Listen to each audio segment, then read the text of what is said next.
When it comes to being reincarnated into another world, receiving the strongest skills and being very active are what usually happens. However, for the protagonist of the story, it wasn't the case. A kid was casting a stone spell, fixing the broken tile on the floor. Exhausted, the kid managed to finish everything, which made everyone happy. A man approaches the kid telling him that because of what he had done, it would make pedaling much easier. The kid admits to himself that he is not someone who can take down a strong enemy with one hit, and is not even chosen as a hero. However, for the kid, if there are people who are happy about it, then he is fine with it. The kid then turns to the old man, telling him that it was about time for them to head back. Walking beside the kid, the old man couldn't believe that a 6-year-old was the one tasked to maintain the road. The story is about the kind-hearted protagonist who makes the most of their past life's memories to achieve great things. A 35-year-old man named Michio Tsuchida was a normal salary worker and also the kid's previous self.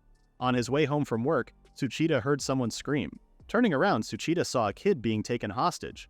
The hostage taker stated that in 2 minutes he will be able to go to a different world. In order to achieve his goal, the hostage taker plans to offer the kid to Marigus, pleading for his lord to transfer him to his world. Seeing all of it, the mother begged for the little girl to be released. Witnessing the chaos, Tsuchida thought that it was totally bad and wondered what the police were doing. Tsuchida sensed that something bad was about to happen. Whenever Tsuchida feels something bad in the past, it usually comes. Seeing the hostage taking, Tsuchida knows that it is serious. As people who are witnessing just thought how bad the situation is, they could only ask for the hostage taker to let go of the kid. As the man mentioned that there is only a minute left, Tsuchida sensed that something bad was about to take place, so he decided to take action himself. Tsuchida charges at the man and successfully separates the girl from the hostage taker. However, the hostage taker was desperate and still tried to harm the little girl, muttering that it was now time and that he would be free. Tsuchida shields the little girl and pleads to the hostage taker to stop. However, Tsuchida's heroic action led to him getting stabbed in the back. This pissed the man off and he told Tsuchida to not get in his way. As Tsuchida's vision slowly fades away, he sees how the man is being subdued by the officers and is being asked to calm down. The man in response told the officers to let him go and continued to call for Marigus. The little girl who Tsuchida saved was now back in her mother's arms, who was also thanking Tsuchida for saving her daughter's life. Hearing another voice, Tsuchida wonders who it is, and thought if he is hearing a different voice aside from the mother. Hearing another thank you, Tsuchida recognized it as the same voice. A name is being called, telling the person to pull himself together and wake up. Another voice was heard telling the young master to stay focused. The name Cain kept getting called, telling him that he can do it. When the boy finally woke up, a woman was shocked to see that the boy had finally regained consciousness. Confused, the boy wonders who the beautiful woman is. The servants then saw that Cain had finally woken up, which made the butler order the maid to notify Dana right away. Still very much confused, Cain wonders where he is. From what Cain noticed, there are many people wearing clothes and being surrounded by furniture that he has never seen before. Cain felt a sharp pain in his head as he experienced a terrible headache, which was caused by information being flooded into his head. After absorbing all of the information, Cain finally remembers who he is. Cain Sanroze, the fourth son of Viscount Sanroze. 2 weeks have passed since he woke up. Tsuchida reincarnated into a different world and was now living as the boy whose name was Cain. Cain remembered up until he was 5 years old. The woman who Cain first saw was Lydia Sanroze, the first lady of the Sanroze family. Lydia calls Cain's name, asking him if something is wrong and if he is okay. Lydia isn't Cain's real mother, as Cain's real mother, Linnell, had died from illness in place of the Sanroze. Lydia has been taking care of Cain devotedly. Lydia informs Cain how he fell downstairs and almost died. Cain couldn't respond clearly. Moving much closer, Lydia comments how Cain's complexion didn't look bad. With his stomach growling, Cain tells Lydia that he is hungry. Smiling, Lydia mentioned that she could tell. Lydia finds it good timing that she brought some rice porridge with bread. Seeing the food, Cain's eyes glowed and mentioned that it looked delicious. Trying to feed Cain, Lydia orders Cain to open. Feeling embarrassed, Cain tells Lydia that he can eat by himself now. However, Lydia insists on feeding Cain since he has not fully recovered yet, telling Cain to be good and stay still. Cain had no other choice but to comply, opening his mouth. Praising Cain for eating a lot, Lydia notices that after Cain woke up, his personality changed and was now a bit more gentle. Cain used to be more clingy. Hearing this, Cain responded, "Is that so?" while thinking that maybe he is still being distant because he still has Tsuchida's memories. Trying to play it cool, Cain calls Lydia "mother" and hugs her. Cain's face turns red as Lydia tells him how he is such a clingy child. A girl peeks from the doorway asking Lydia if she can come in. The girl is Alice Sanroze, the eldest daughter of the Sanroze family. Alice was told to knock and wait for an answer before opening the door. However, since the door was already open, Lydia mentioned that it's unavoidable today and told Alice to come in. Approaching Cain, Alice asks if Cain was now okay. Alice then tells Cain that he needs to get a good night's sleep. Remembering how Alice often visits Cain in his sleep, Lydia mentions how Alice has been worried about Cain all this time. Embarrassed, Alice asks Lydia why she had to reveal it. Seeing Alice's reaction, Lydia points out that Alice is blushing. Touching Cain's forehead, Alice asks Cain if he is truly fully recovered, and goes ahead, checking Cain to see if he has a fever. Alice was unsure about Cain's temperature. Cain smiles and tells Alice that her hands felt cold, which felt very nice. Cain has 3 older brothers and 1 older sister. Unlike Tsuchida, Cain's siblings are all stunningly beautiful. Cain Sanroze, Cain's father, appeared and told Alice that if she keeps bugging Cain, he won't be able to rest well. Luke then sees how Cain's complexion has improved a lot. Seeing that, Luke believes that Cain will be fine for next week's baptism ceremony. Confused, Cain asked about the baptism ceremony. The capital where Cain lives is small for a viscountcy. It is a town surrounded by walls with a population of around 5,000 people. On average, a viscountcy typically has a population of over 10,000, which means that the current population is half of the average. In Cain's world, when one turns 5, they undergo the baptism ceremony and are granted at least 1 skill by the gods. For the official explanation, those who undergo the baptism would have their individual aptitudes checked. The skill the kids receive would determine their future. For Cain, having one's life being decided by others is kinda nerve-wracking. Everything was different from Cain's past life since Tsuchida's life didn't exactly shine. With Tsuchida ending up transferring to a different world by some chance, he wonders what is going to happen to him moving forward. Although Cain is worried, he still couldn't hide his excitement. Coming to a different world, Cain tells himself how he shouldn't waste it and that he must have fun. When one reincarnates into a different world, they get an infinite item box and other stuff that is similar to that. Being able to dominate with all-element magic and alchemy is the standard template from what Cain guessed. Wondering what he would get, Cain was now looking forward to his baptism. When the day finally came, Cain and his family visited the church.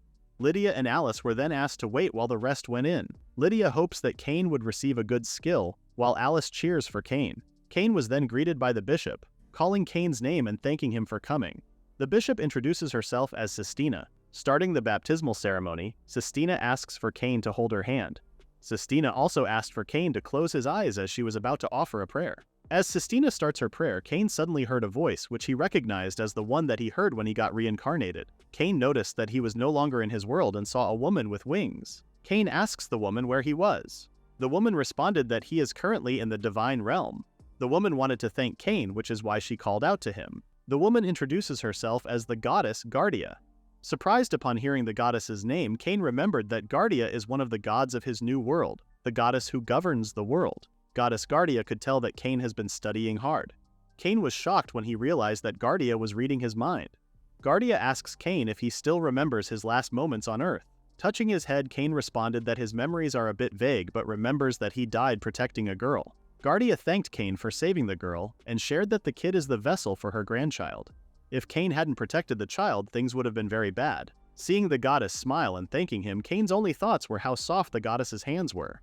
Regaining his senses, Cain pulls his hand back and tells Guardia that he is glad that the kid is safe. Since Cain is facing the goddess, he theorizes that what had happened to the child is something that was made possible by the goddess's power. Talking about impossible things that are possible, the goddess admits that the event can be changed with her powers. However, if she were to intervene starting with Earth, a distortion would have occurred in Cain's world as well. For that reason, Goddess Guardia was very much grateful to Cain for protecting both her grandchild's life and the world. Cain didn't mind, as he was just glad to know that his life was able to be of use to the world. Just knowing that his life had meaning, Cain had nothing more to say. The goddess tells Cain that there was no time to do the other task. The goddess summons Cain's status board.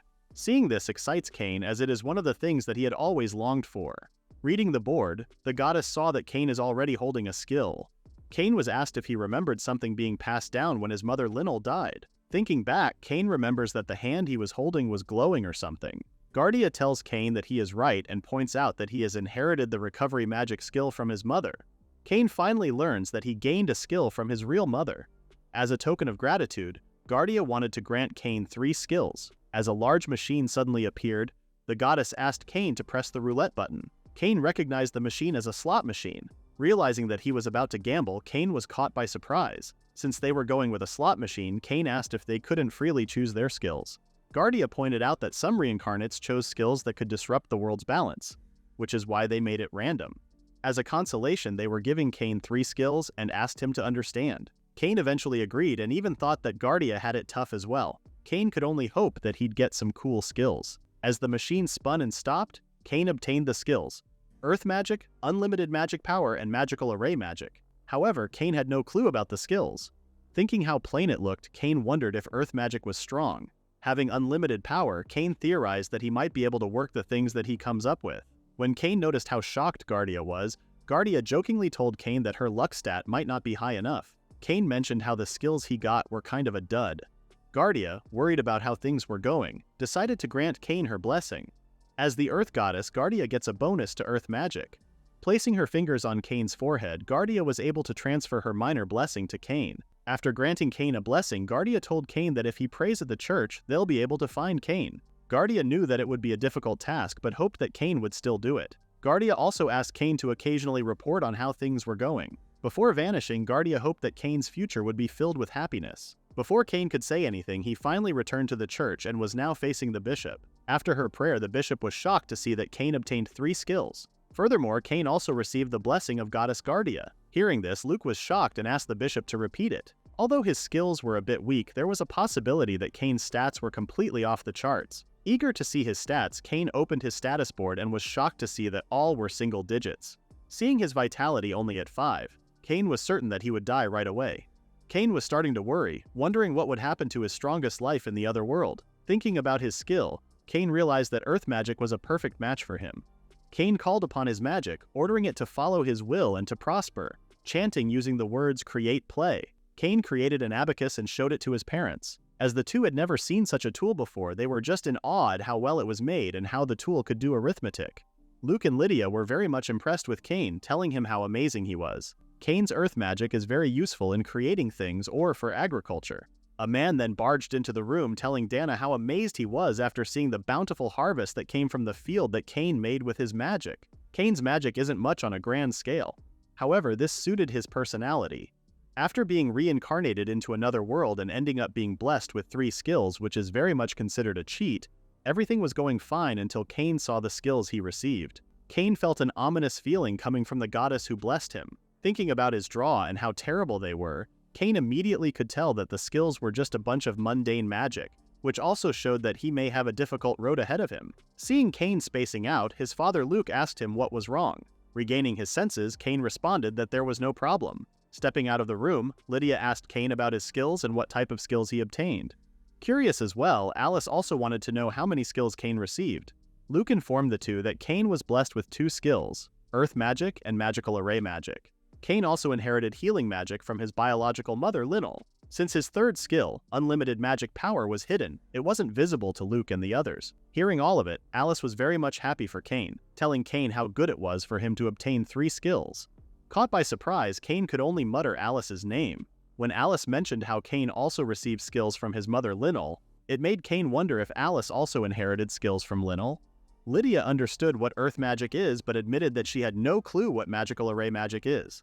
Luke also had no clue, which made him decide to write a letter to Benjamin and have him look further into it. With Cain receiving the elemental magic, Luke couldn't help but worry. Lydia told Luke not to worry about it and pointed out that they can still investigate it later after they get home. Luke agreed and called Cain's name, telling him that the status board is something not to be shown to the family. Everything that is shown in the status board is private, and having it looked at or taking a look at others is a breach of etiquette. Luke hoped that Cain remembered his words. Cain bowed his head and told his father that he understood in response. Cain learned that his information is a secret even from trusted family members. In normal cases, people show each other's stats and cooperate. No longer dwelling on it, Cain guessed that he would just follow the world's rules. Cain thought that if he were to make friends, he would just decide about it for himself. Cain also gets to decide how to use his skills. Thinking all that made Cain very much excited. Cain told himself that as soon as he got back to the mansion, he would check his skills out, very much eager to start his new life in another world. While checking his status board, Cain saw a note from the goddess Guardia, telling Cain that since he hasn't learned the magic manipulate skill yet, Cain's unlimited magic power will be deactivated until he can skillfully manipulate magic. Guardia hoped that Cain would learn the magic manipulation skill quickly to gain access to his other skill. Reading all of it, Cain was truly shocked. Cain believes that Guardia should have had a certain level of authority, and adding to his skills is also the blessing he got from Guardia. Reading his status board, Cain thought that the skills he got are actually quite good. Being resistant to status ailments is considered minor, but for Cain, it is still quite good. The last thing Cain read was the understanding of different world languages. This made Cain wonder if it would allow him to read the text in front of him. Curious, Cain was now eager to study more of it. Cain puts his hands together, sarcastically thanking Guardia for the bonus skill he received. Cain then tells himself that the skills were fine, and that being able to use magic is still very much exciting. Cain wonders what he will be able to do with his magic. Hearing a knock at his door, Cain gave permission to enter. Entering his room are the family butler Randolph and Alice, who is looking for Cain. Randolph informs Cain that Dana is calling for him to the reception room. Cain understands and responds that he will be there shortly. Cain wanted to investigate more about his skills and wondered what the reason was why he is being called. Alice gets in front of Cain's face, taking him by surprise and asking him if he was even listening to her. Pouting, Alice tells Cain not to ignore her anymore. Cain immediately apologizes to his sister for being rude. Alice guesses that Cain got preoccupied with the matter of his skills.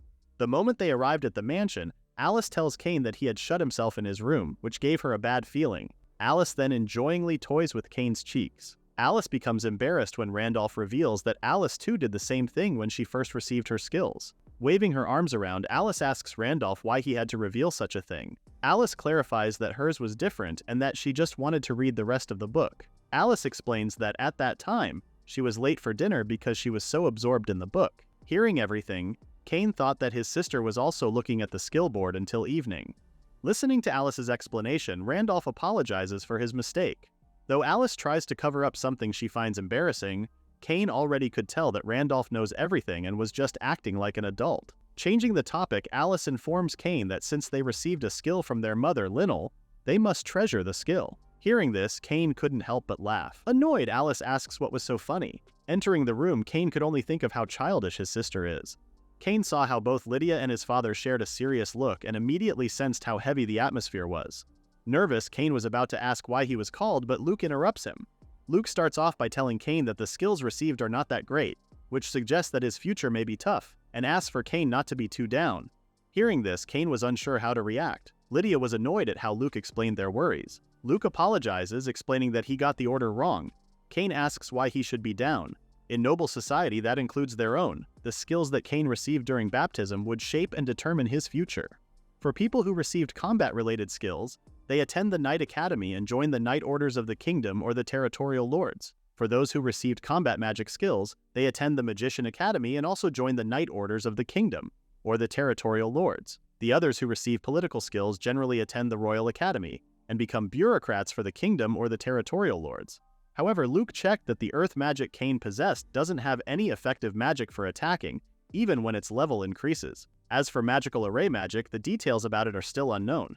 Summing up his words, Luke calls Cain's name, and though he didn't want to say it to his son, Luke informs Cain that he still has a promising future ahead of him, but it might not be something that he would look forward to. Hearing this, the whole room became silent for Cain. Shocked, Cain never expected that his parents would think of his future as that despairing. Cain admits that he too complained about his skills and has strong emotions toward them, but he still believes that being resourceful is a necessary skill, and that there's no need for Luke and Lydia to be sad about it. Out of nowhere, Lydia comes to Cain, hugging him tightly. Lydia reassures Cain that they won't ever abandon him.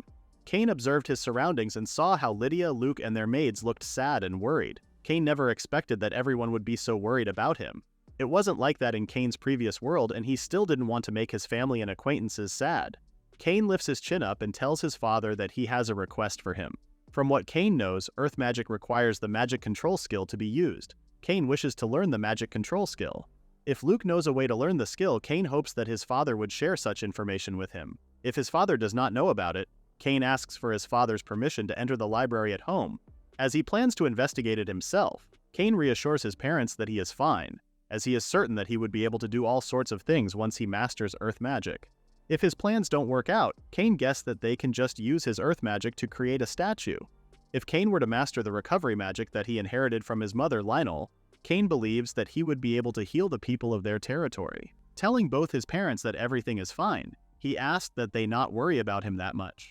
Both Lydia and Luke were speechless at first, but then approached Cain, agreeing to everything he had said. Luke gained hope that earth magic may be able to help his son shape a better future. Lydia also agrees, telling Cain that as parents, they can't give up. Hugging Cain tightly, Lydia promises Cain that they will work together. Luke became excited and was very eager to write a letter to Benjamin, ordering him to come home for the next break. Knowing Benjamin, Luke was certain that Benjamin knows how to acquire the magic control skill. Luke also plans to have Benjamin investigate the magical array magic skill at the Magic Academy. Cain agrees to everything Luke said. Cain's speech had a bit of momentum, pointing out that the world isn't just about battling. Seeing how nice everyone is, this made Cain want to work hard even more to avoid making them sad. Cain thinks positively, pointing out how he is still 5 years old, and by that world's standards, he still has another 50 years to go, which he plans to enjoy. Thinking about Benjamin, whom his father keeps mentioning, Cain only knows that Benjamin is attending the Magic Academy now. After that, Cain would come to know that using magic isn't that sweet with Benjamin as his teacher. Meanwhile, a student was being told to focus, pointing out that the student's attitude won't help him defeat a single goblin. The student muttered how he didn't hear anything about a surprise magic test. Upon calling for the next student, a long-haired fellow came forward and froze the examination tool. That person is the one who opened up the possibilities of magical array magic. Others were shocked, thinking that what they saw must be a lie. Others who recognized the person expected no less from him, since he was known to be the greatest prodigy of the Magic Academy ever since it was founded. That person was none other than Benjamin Sanroze. 6 months had passed by since Cain told himself that he would do his best using his own skills. The Sanroze family maid tells Cain that he didn't need to rush so much. Cain could no longer keep still because the day he has been waiting for has finally arrived. It was the day that his big brother Benjamin would be returning. Cain received an order from his father that he is forbidden from using magic until he masters magic control. Luke was worried that if Cain would use magic without learning it properly, things may go haywire and would end up with Cain losing his magic. Luke and Cain made an agreement that he would learn magic control once Benjamin returns. Cain never thought that Benjamin wouldn't be back until the New Year's break. Finally seeing Benjamin, Cain immediately approached him and welcomed him first. Benjamin interacts with Alice and Cain, telling them how much they've grown. Behind Cain, Randolph appears and welcomes him. Cain in response tells Randolph that he is now home, and asks Randolph if he still can't drop the young master title. Randolph responds that he will not until Benjamin comes of age. Randolph then informs Benjamin that both Luke and Lydia are in the parlor room waiting for him. Benjamin understands and immediately went and saw his parents. Meanwhile, Randolph is also guiding both Cain and Alice to the parlor room. From what Cain observes, Benjamin seemed to be very capable. Benjamin has apparently become an instructor at the age of 14. It is said to be a feat that is first in the history of the Magic Academy. Seeing Benjamin's return, both Luke and Lydia welcome him back. Benjamin was then asked how his journey was, and if he's managing school all right, as well as the status of his research. Staring at Benjamin, Cain couldn't believe how mature Benjamin is despite being 14. Cain even thought that Benjamin is more level-headed than him, who's already lived so much in the previous life. Luke changes his tone and tells Benjamin that he has a request for him. Luke hopes that Benjamin would help Cain acquire magical manipulation while he is still staying. Luke shares that Cain has both earth and restoration magic, and that magic manipulation is necessary.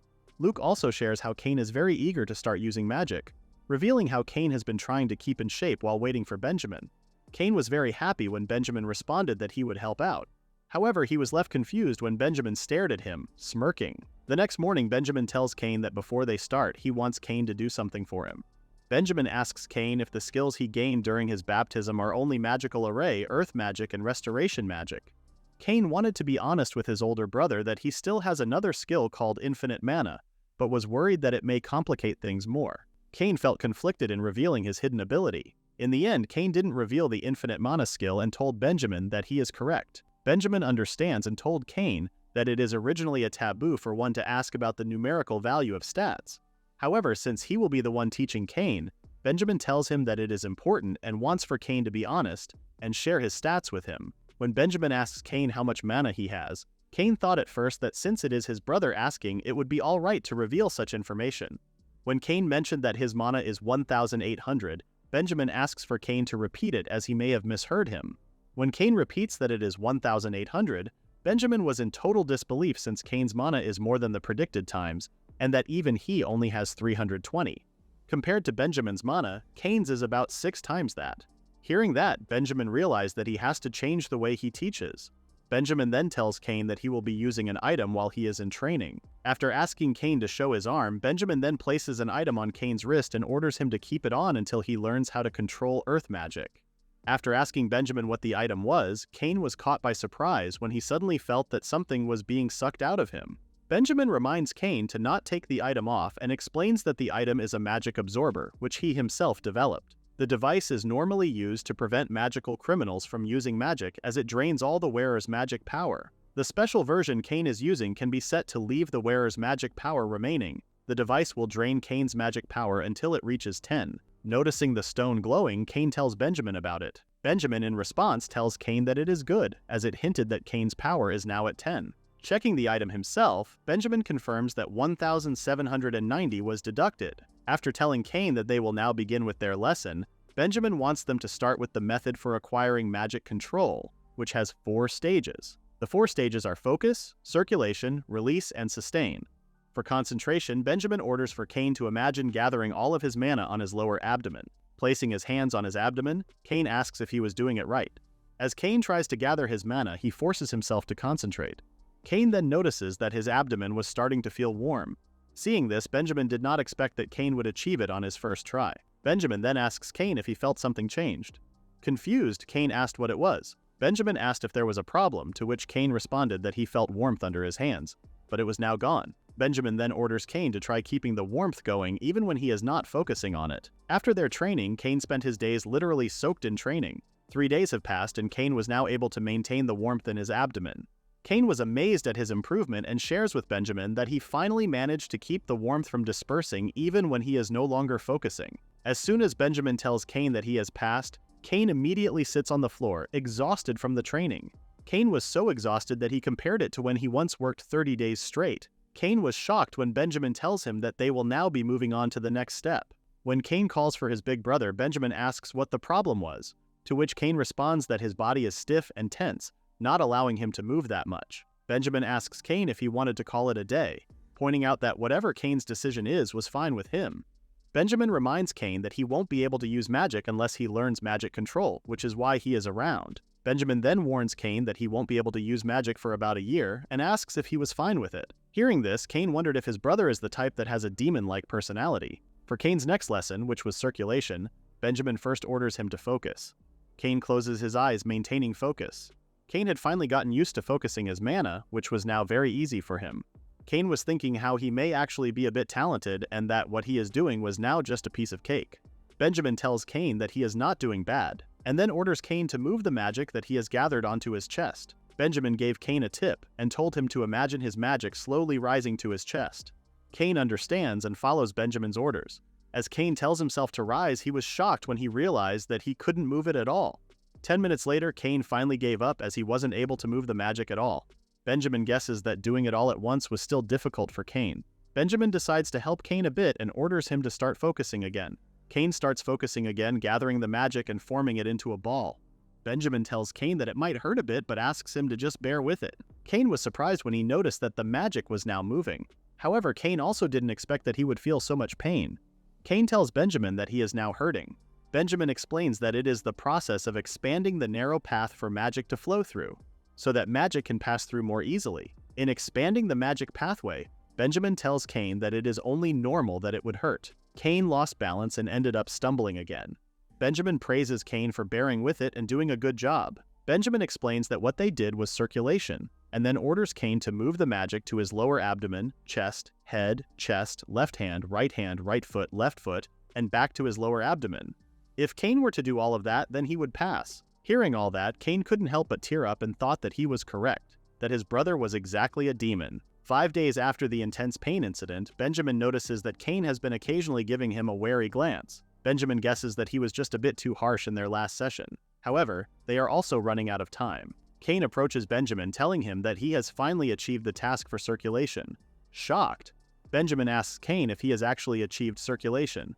Cain responds that he did, and asks for Benjamin to watch as he proceeds to demonstrate circulation. When Cain brought the magic power he had moved back down to his lower abdomen, he noticed that the magic power had become a little more concentrated. By circulating magic power, Cain confirms it with Benjamin that he is able to make it bigger. Benjamin could only laugh and tell his brother how amazing he is.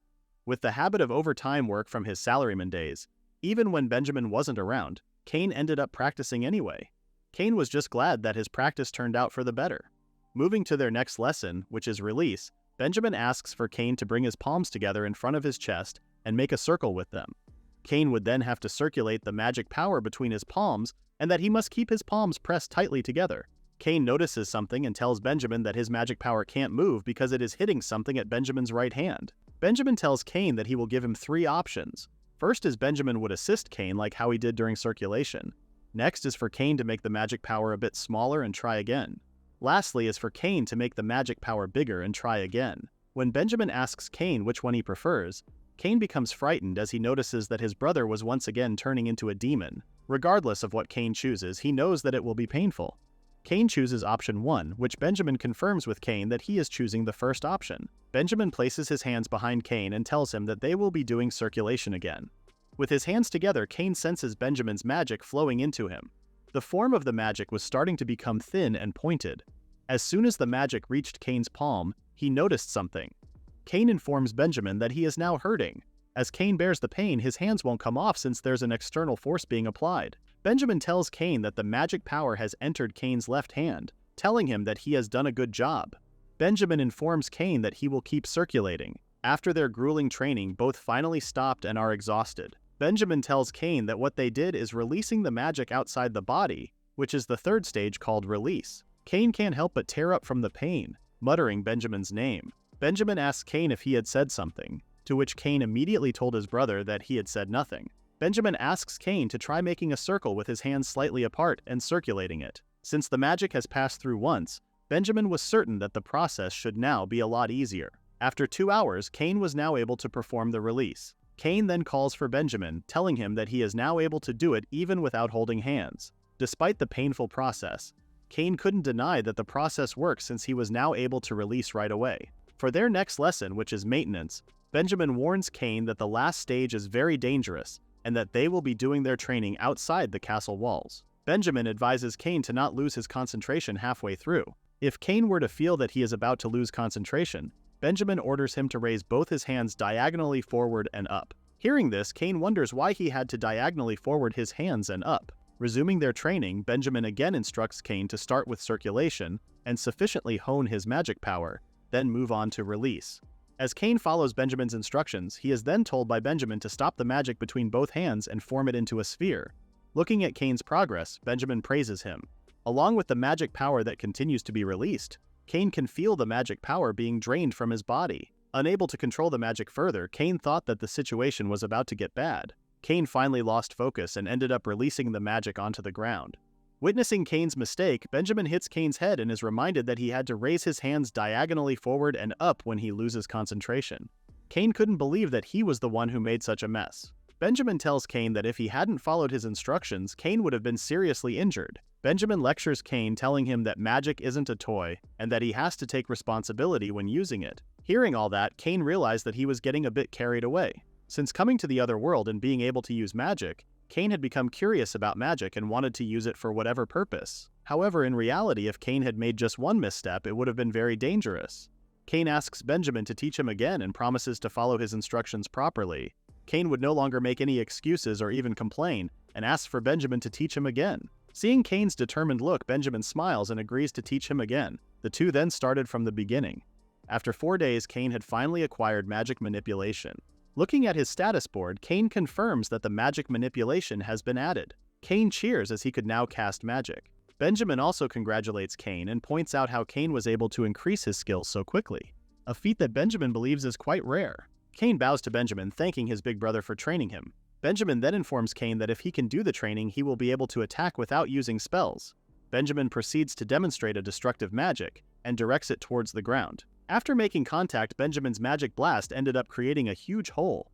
Cain was in shock, wondering if Benjamin is from the world of Dragon Ball or something. Realizing how powerful his brother is, Cain thought that he absolutely shouldn't disobey him. 2 days after the new year, Benjamin went back to the academy. Cain experienced an intense training period, but later felt accomplished when he finally was able to use magic control. Excited, Cain decides that moving forward, he will be using magic to the limit of his magical power. Cain then remembers that he was still using the magic absorber tool Benjamin left him. Cain remembers that if he didn't take the tool off, he would run out of magic right away.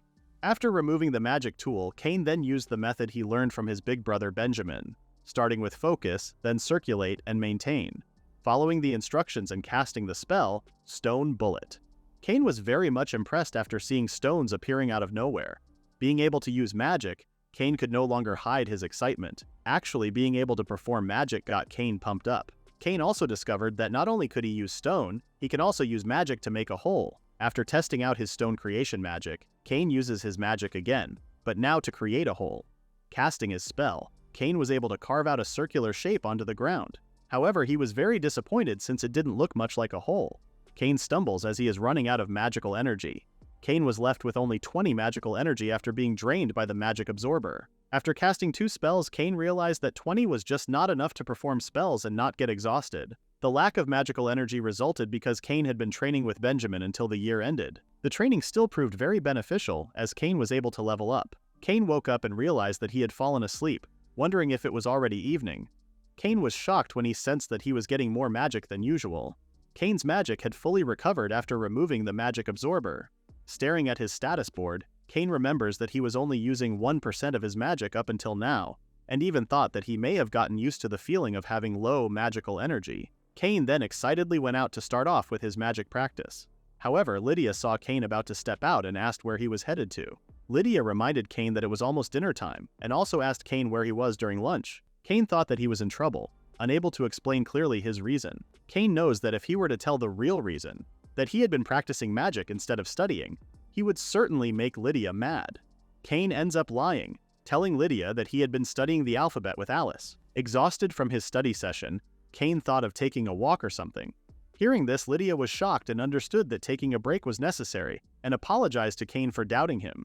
Cain, in response, told Lydia that he didn't mind. Inside Cain's head, he felt apologetic for feeling guilty. Returning to his training ground, Cain notices that the hole he made was still there and has not returned to normal even after some time has passed. Cain thought that the spell he cast had a continuous water effect, and that he had to be careful or someone might fall and get hurt. Thinking of a way to erase the hole he created, Cain finally thought of one after thinking about it for some time. Trying the magic out, Cain chanted delete, which then covered the hole with more dirt. Cain was very much amazed seeing how the whole thing had disappeared. Noticing his hand tremble, Cain realized that the amount of magic used in covering the hole was twice the amount when he made the hole. To remove his magic, Cain wonders if it would take twice the magic used for the magic he wanted to erase. This made Cain realize that such spells can't be easily used unless one is a magician that has a lot of magic. However, Cain got even more excited and wanted to verify his theories. Cain starts using his magic, creating multiple holes on the ground. After creating the holes, Cain then went ahead and covered them using the delete spell. Though Cain felt drained, he thought that earth magic may actually be very good. The next day, Cain's eyes shone brightly, wanting to do more magic training. When Alice saw Cain going outside, she tells Cain how lucky he is for being able to go outside every day, unlike her who is stuck with studying. As Alice sighs, not wanting to do math anymore, Lydia sees and approaches her. Lydia then cheers Alice up, telling her good luck studying with Cain again. Alice was confused, wondering why Lydia mentioned Cain. Lydia tells Alice that she knows Cain is studying alongside her. However, Alice responds, pointing out that Cain is always outside. Hearing this, the two were left dumbfounded. In his magic session, Cain started out with stone. After casting the stone spell, Cain was able to manifest a square-shaped stone, which he was caught by surprise. Looking at the stone, Cain had thought that it would just be a regular stone. However, the stone came out in a block-like form. This ignited Cain's curiosity, wanting to do more research about earth magic. After casting stone spells multiple times, Cain created a pile of blocked stones. With the stone spell, Cain felt like he had become a human stone manufacturing machine. After summarizing his test results so far, Cain finds it a success. Seeing his status board, Cain thought that earth magic is very useful. Cheering himself up, Cain was about to train even harder when Lydia called out his name. To Cain's surprise, he saw both Lydia and Alice together. Lydia asks Cain if he had been outside the whole time. Lydia tells Cain that she already knows the truth from Alice and how Cain had lied about studying. Alice also didn't find it very fair that only Cain could go outside and play. As Lydia drags Cain back, Cain tries to lie again to Lydia, telling her that he had also been studying magic. Before Cain knew it, he was already in front of the instructor. Sitting beside the instructor and Alice, Cain thought that with the ability to understand foreign world languages, he could read everything and understand the meaning, but because of that, it becomes a task of endlessly writing characters which he already knows. Cain felt like a 35-year-old doing a workbook meant for 6-year-olds. Despite having all sorts of things like that, it had already been 6 months since Benjamin returned. As a result of Cain's continuous training, his magic control is now level 2. Cain's earth magic had leveled up to 2 as well. When Cain also learned magic control, the unlimited magic power skill had become active. As a bonus, Cain also acquired the avoid studying skill. Checking his status board, Cain finally understood his skills. This ignited Cain's curiosity again, wanting to learn other magic spells that he has gained. From what Cain could tell in his status board, he gained 3 new spells. After gaining the Earth Wall, Cain now plans on using it as a target for his stone spell. For the other 2 spells, Cain was uncertain and pointed out that many people would consider earth magic to be a dud. Remembering his parents' words, Cain decides to just not think about it and would proceed in practicing using the Earth Wall. After casting Earth Wall, Cain then used his stone bullets and targeted the wall. Seeing how sturdy the wall is after being hit by 1 stone, it made Cain want to test the wall more by checking how many stones it can withstand before breaking. Cain continued to cast stone bullets until he finally broke the Earth Wall, crumbling after the 10th stone bullet hit. Cain was impressed, commenting how the Earth Wall got a decent amount of durability. A man approached Cain asking him if he was practicing magic again. Gardy praises Cain for working really hard. Cain smiles, calling Gardy's name. Gardy is the gardener and coachman for the Sanroze household. Gardy is a 35-year-old giant of a man with a scar above his left eye, and is also missing an arm. Gardy had apparently lost his arm due to injuries sustained during previous monster extermination. After the unfortunate event, Gardy was then hired by the Sanroze household. Even with 1 arm, Gardy skillfully handles the carriage. Gardy is also tasked with managing the vegetable garden and flower beds, showing very high ability. Although Gardy tends to be perceived as someone intimidating, he is actually a very kind man. When Cain asked Gardy if there was anything wrong, Gardy responded that he was just thinking of planting some sweet potatoes soon since winter is approaching. Gardy shares his idea with Cain in making a field specifically just for sweet potatoes. Cain thought about sweet potatoes and how delicious they are, especially when roasted, which gives a more sweet flavor. Sweet potatoes are a precious source of sweetness in Cain's world, where white foods are scarce, similar to sweet potatoes on Earth. Gardy then says his goodbye to Cain, to which Cain responds good luck. Looking at the crumbled Earth Wall, Cain remembers that he had to clean the mess up. Using delete, Cain easily disposed of the broken Earth Wall. With his mess now settled, Cain turns and saw Gardy plowing the garden. From what Cain observed, the soil in the field that Gardy's making looked pretty hard. Cain also noticed that there were lots of weeds and stones scattered around. Cain could only think how Gardy was doing quite a tough job. Staring at his status board and the skills shown, Cain calls Gardy and asks if he could help in making the field. Confused, Gardy wanted to say something, but Cain pleaded to help, sharing that he has an earth magic he would like to try out. Confused, Gardy confirms with Cain about the magic the young boy wanted to try out, and asks what the magic exactly was. Cain asks Gardy how big he plans on making the new sweet potato field. After thinking about it, Gardy used the tool to show Cain how big the field he plans on making. From what Cain estimates, the field is the same size as a badminton court. Cain then asks Gardy to stand back a bit. Focusing his magic, Cain then used his skill Earth Dig. After manipulating the soil, Gardy checked the soil and noticed that it had become soft. Gardy asked Cain if what he did was earth magic and expressed how surprised he truly is. Cain was able to confirm that his Earth Dig was perfect for the field. Earth Dig tills the soil and makes it soft. Proud of his work, Cain admits that he could only do small scale for the time being. But when his level goes up, he may be able to do hectares worth of land. Seeing how his magic is able to help Gardy, Cain decides to continue in making the soil soft. After repeatedly using Earth Dig, both Cain and Gardy were impressed at how nice the soil looked. With Cain's part done, Cain checked the soil and was amazed by Cain's work, which Gardy himself admitted that he may have to plow the soil for 10 days straight just to finish. Gardy grabs Cain's hands, thanking him for his help. However, Cain was just confused as to why Gardy was thanking him. Gardy explained that it took him a long time to till the soil even with 1 arm. Thanks to Cain's earth magic, he can use the saved time to do other work. Receiving a thank you for such work, Cain couldn't help but feel embarrassed. Gardy stood up, telling Cain that he will now fetch the seed potatoes. Looking at the other crops, Cain realized that farming is tough in this new world as well. Cain only hopes that his earth magic can make tilling the fields a bit easier. Gardy then returns, informing Cain that he has brought the seed potatoes. When Gardy was about to plant a potato, Cain was shocked and asked Gardy if he was going to plant the potatoes as is. Cain also asked Gardy if he didn't have to make the potatoes into seedlings first. Confused, Gardy explained that they don't plant from seedlings, as they plant the potatoes as tubers. Cain realized that the knowledge and technique for crops are completely different from Earth. If one does not plant the sweet potatoes from seedlings, the harvest won't be very good. When Cain was in junior high school tech, his teacher taught him all about plants, making him wonder if his teacher now is doing well. Cain then asked Gardy if he could spare some of the seed tubers. Cain explained that he wanted to grow a sweet potato field as well. Gardy didn't mind and told Cain to make the field beside the one they had created, reassuring Cain that he would take care of the trouble. In response, Cain thanked Gardy. Staring at the sweet potatoes, Cain wonders what he should do about planters for growing seedlings since he does not see anything suitable around the area. Opening his status board, Cain wonders if he can make something from his spells.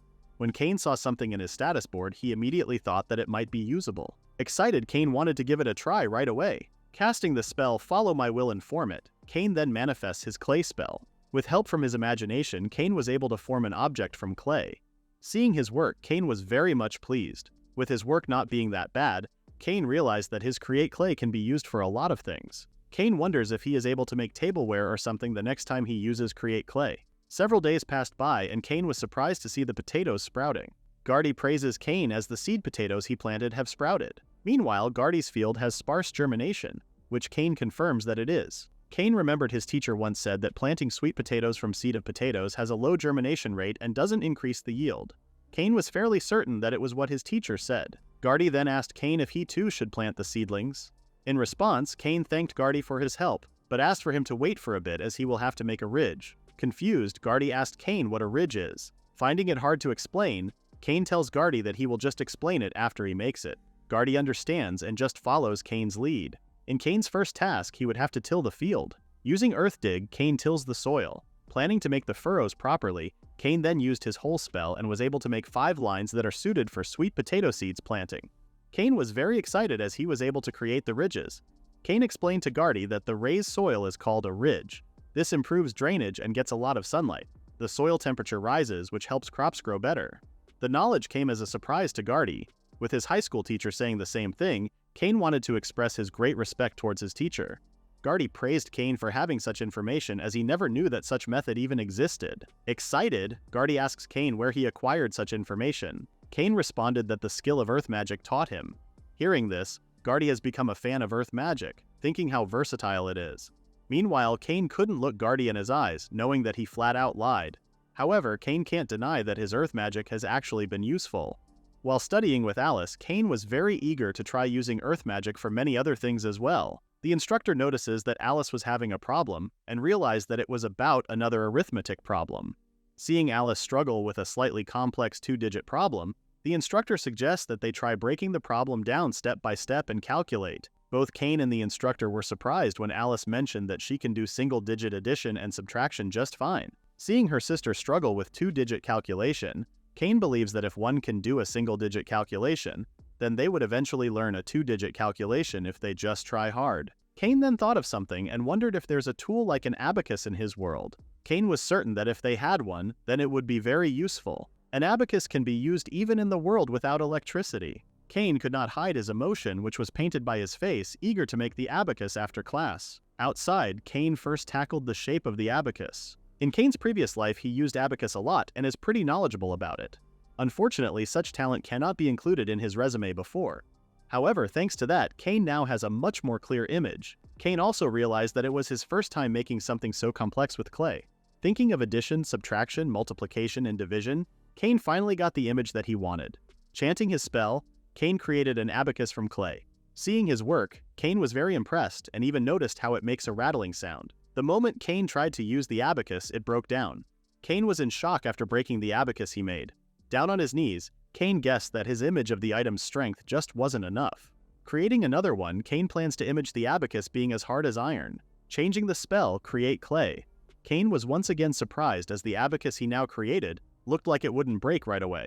Testing out the abacus, Cain felt like he was hitting a glockenspiel. For someone like Cain who's into acrobatics, he wasn't expecting to have fun with it, and thought about how it is like a musical instrument. However, for a beginner, Cain believed that it would be difficult for them to use it. Cain thought that the abacus would require some trial and error, but was still excited to test the tool out. Raising the abacus, Cain states how he has made something that's really satisfying. Cain notices that the beads are a bit hard to slide and the sound isn't that bothersome. However, what's most important to Cain is that the item wouldn't break.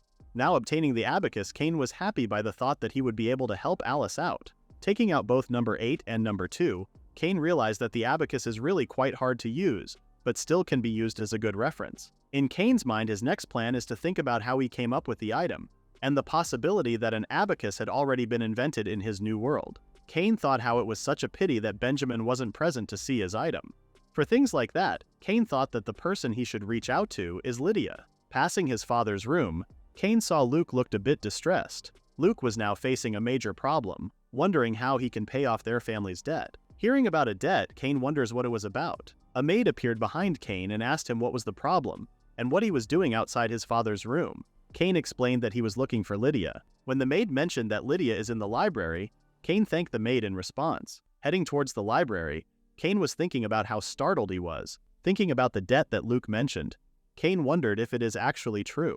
If the debt is true, Cain wonders if it would cause their family to be torn apart. Cain was thinking of how it had only been 6 years since he started living with everyone, and he had no intentions of being separated from them. Cain didn't want to see everyone's sad faces, but he also didn't know what to do. All Cain has is earth magic and knowledge from his past life. Determined, Cain thought that if he could make use of his abilities, then he would be able to save everyone. In order to make the country bigger and more prosperous, Cain was planning to do his best for a territorial reform. The Sanroze family's financial difficulties were revealed, which made Cain decide to reform the territory. This plan is something that Cain thought would be able to help his family even a little. However, Cain was worried, wondering where he should start. If Cain hesitates, it might be too late for him. Thinking of what he can do for the time being, Cain decides to go to Lydia and ask her about the abacus. Cain sees an opened room and remembers that it was the room for archives. Since Cain is still young, he has not yet been given permission to enter. Cain heard that their ancestors collected all sorts of things, which meant that they may have more books than a typical Viscount family. Cain calls for Lydia, asking her if he can go inside the room. Hearing Cain's voice, Lydia responds that she's in the middle of something and asks him to just enter. Inside the room, Cain immediately notices the smell of old leather and paper through the air. Cain makes his presence known and mentioned his surprise to see that their archive room has many books. Lydia guesses that it was Cain's first time visiting the archive room and thought of talking to Luke about giving Cain permission to enter the room next time. Since Cain had just recently learned how to read, Lydia guesses that Cain must have wanted to read a book. Cain was in awe as he immediately noticed that the atmosphere was different from usual and wondered if it was because of him. Cain then tells Lydia that there's something he wanted for her to see. Before Cain could show the abacus, his attention was drawn to one of the books on the shelf. When Cain asked what the book was, Lydia turned and asked which book Cain meant. Cain realized that he may have spoken his thoughts out loud. Cain then points to the glowing book on the top shelf on the right. Pointing at the book, Lydia asked Cain if he was by chance talking about the book near her. After receiving the book from Lydia, Cain immediately opens it and sees that the contents of the book are about rice cultivation methods and how to make seasonings like miso, soy sauce, mirin, ketchup, and sauce. The book also discusses using magic to recreate electrical appliances. Cain read the title of the book, The Hero's Tome, and wondered what it was. Hearing this, Lydia was shocked and asked Cain if he could actually read that book. Cain was also surprised by Lydia's reaction and asked her what she meant. Cain realized that he had committed another mistake after taking a look much closer and saw that the book was written in Japanese. Lydia immediately told the maid to call for Luke and Randolph. As Cain found out later, the book was written by his ancestor 12 generations ago. The hero book has been passed down in the Sanroze family for a very long time. It also seemed that their descendants lost the ability to read the hero's writing at some point in time. Cain thought if the reason was something he is very familiar with. Cain thought of explaining that the writing system was from the native language of his past life. However, Cain knows that such an explanation would not work. Thinking of ways to explain, Cain thought how it was very difficult to cover up his mistake. After that incident, Cain was allowed to use the archive room, and Randolph had taught him how to use it. Cain now immerses himself in the hero book. Reading the book, Cain realized that the contents were about a reincarnator just like him. The story is about a Japanese person who was apparently summoned to another world to defeat monsters. The protagonist somehow made peace with the king of the demons, had a child, and lived happily ever after. However, the man's longing for Japan never faded, and he left a book summarizing things that would be useful for a reincarnator like Cain, who had found the book. The hero of the story is also the one who wrote the book. Cain never had thought that there were other reincarnators besides him. What surprises him more is that one of his ancestors is a reincarnator. The contents were shocking for Cain, but still hold valuable information. Since there's a lot of it in the book, Cain plans on checking it thoroughly. However, Cain plans on doing something first. Too focused on the book, Cain wasn't able to bring up the abacus thing last time.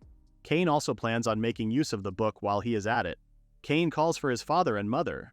Worried, Lydia asks Cain what was wrong. Holding the abacus, Cain tells his parents that he wanted for them to see something. When Lydia asks what it is, Cain hands the abacus over. Seeing how Lydia holds the abacus, Cain wonders if Soroban is even a thing in his new world. Luke describes the abacus as an item that has lots of balls, asking what it's used for. Cain holds the abacus and shares it with Luke, explaining that it is a tool that's useful for doing arithmetic. Confused, Luke asks what arithmetic is. Cain first explained the use for the beads on top, representing first the number 5 and then continuing to the next one. Hearing the explanation, both Luke and Lydia were amazed by Cain's tool.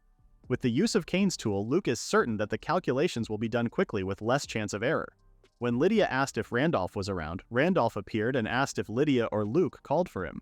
Luke shows the abacus to Randolph and asks him to look at it. After Cain handed the abacus over, Randolph shared how he had never seen such a tool in his whole life. Hearing that comment from Randolph made Cain happy, as he was able to confirm that such a device has not existed ever in their world. Randolph asks Cain how he was able to manage to create the device. With Randolph now present, Cain knows that having a 6-year-old be familiar with an intricate device like an abacus would not be normal. Cain is certain that explaining all sorts of things being pointed out is going to be a hassle. Cain ended up coming up with an explanation, telling everyone that it was written in the hero's tome, even though it actually wasn't written. One thing also is that Cain has not yet finished reading the book. Shocked, Lydia assumed that by being able to read the book, Cain was able to create something from nothing. However, Cain clarifies that it was not the case, and that there were pictures drawn in the book. Cain used his earth magic just like it showed, and was able to make it. Cain also explained that the numbers were written in the language of the country, which helped Cain figure out how to use it. Cain shares his surprise in learning that the arithmetic they learned in class could be used in such an easy-to-understand way. Thinking about giving the abacus to Alice, Cain is certain that Alice would be pretty delighted. Realizing that Cain was the inventor and the only person who could make such a tool, Luke turns to Randolph, to which Randolph then asks Cain how many of the abacus he could make in a day. Cain explained that the tool requires soil, but creating the abacus can still work with the same material is okay. If Cain were to work hard, he could make 100 or even 200 a day. Hearing this, Randolph couldn't help but be amazed, asking Cain if he didn't mind making some now. After giving Cain a plate full of soil, Cain then starts creating the abacus and chants his create clay spell. Seeing how Cain is able to make the tool with magic, the three present were astonished by him. Lydia finds it very wonderful and hugs Cain tightly. Luke also shared how surprised he is. Randolph tells Luke that the abacus might possibly be the means to restore the Sanroze family, to which Luke agrees. Pleased with Cain's invention, Lydia pats Cain's head. Luke tells Cain that he has one request from him. Luke clarifies that what he is about to ask isn't necessary, but still asks for his son to make a few abacuses every day. Cain was thinking how he didn't mind, but was curious as to why his father needed so many of them. Cain responds, agreeing to his father's request. Happy, Luke pats Cain's head, thanking him for the help. With just like that, Cain spent every afternoon making abacuses before he knew it. Engrossed in making abacuses, Cain ended up completing 2,000 of them. Cain too finds it strange, as he was now making a large number of abacuses when his intention in the first place was to make it for his big sister. Luke's plan was now taking the abacus to the Commerce Guild. If his plan were to go well, then he was certain that he would get royalties. Cain was surprised, as he thought if his father could really do that. Luke laughs as he assumes that what he had said is something that Cain still wouldn't understand. Luke then orders Randolph to take care of the arrangements, to which Randolph understood and immediately followed orders. And so the abacuses Cain made were brought to the Commerce Guild. At first, the Commerce Guild receptionist listened to the story warily, but eventually he was beaming with excitement. The abacus, which was successfully registered, now had the additional task of creating a new nobles chapter. It is unavoidable since it's for when similar products are made. Cain informed the receptionist that if a similar product were to come out, it would likely cause dispute over which one is authentic. In response, the receptionist tells Cain that the one making the judgment is Hermes, the god of all occupations. Thinking about a god making judgment, Cain guessed that no one could really complain. A few days later, Cain was recognized as the original developer of the abacus. Both Luke and Lydia were extremely happy after hearing such wonderful news. But what surprised Cain even more was that Randolph sold a single abacus for 3 gold coins. In their world, there are copper, silver, gold, and platinum coins, each denomination being 100 times the previous one. If one considers a copper coin to be worth 10 yen, then 1 gold coin is equivalent to 100,000 yen.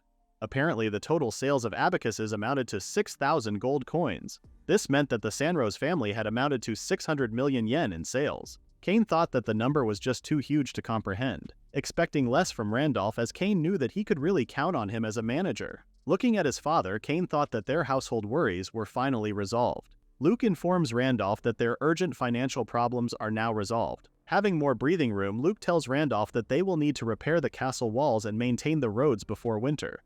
Randolph agrees and shares his thoughts on carefully using the remaining money they have. Hearing that, Cain realized that they had a lot of other things to take care of. Seeing his father thinking about the people, Cain guessed that his actions are just normal for someone who is a lord. Cain then calls for his father, asking if they should make more abacuses, reassuring them that he can still do more. Shocked, Luke asks Cain if he could really make more. This eventually led to Cain spending several more days making an additional 1,000 abacuses. Cain visits his father in his room, informing him that the abacuses were completed a while ago. Pleased to hear the news, Luke thanked Cain for his help. Luke pointed out that he really received a huge help, and thanks to Cain, the people of the domain didn't have to go hungry. Luke was very proud to have Cain as his son, patting Cain on his head. Smiling brightly, Cain was glad that the earth magic was actually useful to people. Luke tells Cain that he is the one who deserves credit more. After consulting with Lydia, they decided that even a child should receive a reward. Luke then asks Cain if there was something that he wanted. Cain thought that if it were his past life, he'd want to share the profits.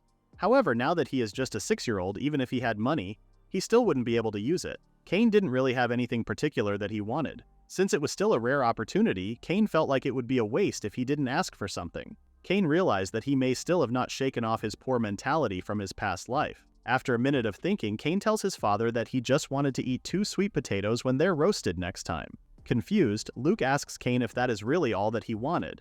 When Cain responds that it is, Luke agrees and tells Cain that they will have some roasted sweet potatoes next time. Excited, Cain now has something that he was looking forward to. Eager to eat the delicious sweet potatoes, Cain was now more determined in developing their territory even further. As the sun shone brightly, the maids still felt sleepy, always finding the early shift tough since no one was awake yet aside from them. To the maids' surprise, they did not expect to see Cain up and awake, greeting them with a good morning.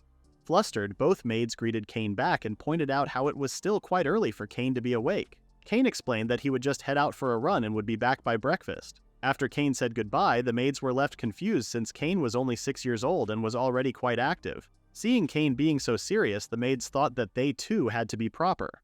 Quickly and efficiently, the maids were working hard like never before. Seeing the maids' behavior, Randolph thought that the maids were quite motivated. Cain took immediate action for the purpose of reforming the territory. After his warm-up exercise, Cain's first step was to build up his physical strength. Cain and everyone else decided to work on leveling up their respective skills. Firstly, it was by waking up at 6 in the morning and building up physical strength. Next was attending classes with Alice until lunch. After lunch, Cain practiced his earth magic and magic control at the training grounds. For the healing magic that Cain inherited from his biological mother, he aimed to practice it 20 times a day repetitively. After 3 months passed by, Cain checked his status board and was very happy to see everyone's levels had increased. Earth magic and healing magic had gained additional items. When Cain looked at his earth magic, he saw that it now had sand, mud, and dry. Looking at the new features of his earth magic, Cain wondered how he should use those. Thinking about it, Cain checked his healing magic real quick and saw that it now gave an area recovery. Cain found his heal more useful now as it could heal more people at once. Cain still thought how it was best that nobody got hurt in the first place. With the healing magic he inherited from his mother Linnell, Cain wished to use it to save many people. With Cain's current pace, he was certain that he would be able to keep learning more useful magic. Before studying in the library, Cain wondered if he should go check out the sweet potato field. Cain saw Gardy in the field and called his name. After approaching Gardy, Cain praised him for doing some good work and asked him how the sweet potatoes were doing. Gardy responded, telling Cain that the sweet potatoes were doing great. The field Gardy planted was also doing well. But what surprised Gardy more was Cain's field that looked even more amazing. The sweet potatoes planted from the ridges and seedlings were amazing, and it seemed like almost all of them had taken root. Gardy pointed to his field, sharing how it was taking root much better than usual, but still not as good as Cain's field. Cain told Gardy that if they tried planting in his field from seedlings next year, there was a possibility that it might become even more amazing. Gardy agreed and wanted to grow a lot of sweet potatoes and surprise themselves even more. Just thinking about the sweet potatoes piling up, both Cain and Gardy couldn't help but giggle. Picking up a sack, Gardy told Cain that he was now heading back to the mansion and asked Cain if he planned to stay and watch the fields a bit longer. Cain responded that he would not, and that he would join Gardy back to the mansion as well. After their task, Gardy suggested that they relax after cleaning off the dirt, to which Cain responded that it sounded good to him. All of a sudden, Gardy suddenly stopped and his face was painted in horror. Noticing Gardy's reaction, Cain asked what was wrong. When Cain looked at where Gardy was looking, he was surprised to see the road in a mess. Gardy stated how the road leading to the mansion had become a mess because of the rain the day before yesterday. Gardy told Cain that they would need to put down some sand before the head of the Sanroze family came back. If ruts formed, the carriage might not be able to pass. Gardy apologizes to Cain and tells him that he would have to go around back and grab some sand. Gardy then asks Cain if he could make it back on his own. Cain understands and was about to head on first when he thought of using the new earth magic he just learned on the matter. Cain asks Gardy to wait and also asks him to get a board that can level the ground, something similar to a spatula. After explaining to Gardy the type of tool he needed, Gardy then left in a hurry. Now dealing with the road issue, Cain first touches the road and immediately feels how cold it is. Cain tells himself that he can handle the cold and that it is all for the sake of helping everyone. Cain then used one of his new skill features, mud. In just a few seconds, the road now looked leveled. Seeing how nice it looked, Cain wonders if it worked. Coincidentally, Gardy returns and apologizes for keeping Cain waiting. Cain welcomes Gardy back and tells him to use the magic to flatten out the road that has gotten muddy. Gardy was amazed and asked Cain if he was the one who made the road muddy. If the road gets muddy, the earth gets softer and easier to level out. Using a flattening tool, Gardy was very much impressed at how easy it was to level out the earth, much faster than usual. Hearing this, Cain thought it was good. After finishing leveling the road, Gardy stated that all that is left for them to do is to dry it out. Cain tells Gardy to wait, as he still has some of his new magic that he has learned.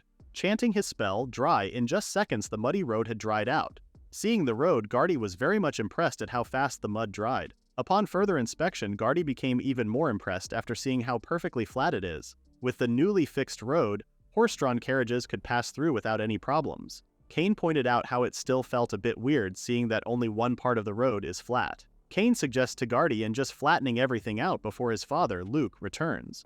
Liking Cain's suggestion, Gardy agrees to it.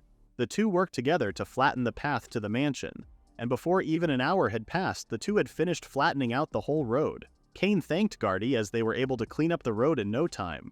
Gardy also thanked Cain and his earth magic. Pointing out how they've gotten themselves more dirty, Gardy suggests that they go to the well together and have themselves cleaned up. Hearing that, Cain responded how it sounded good.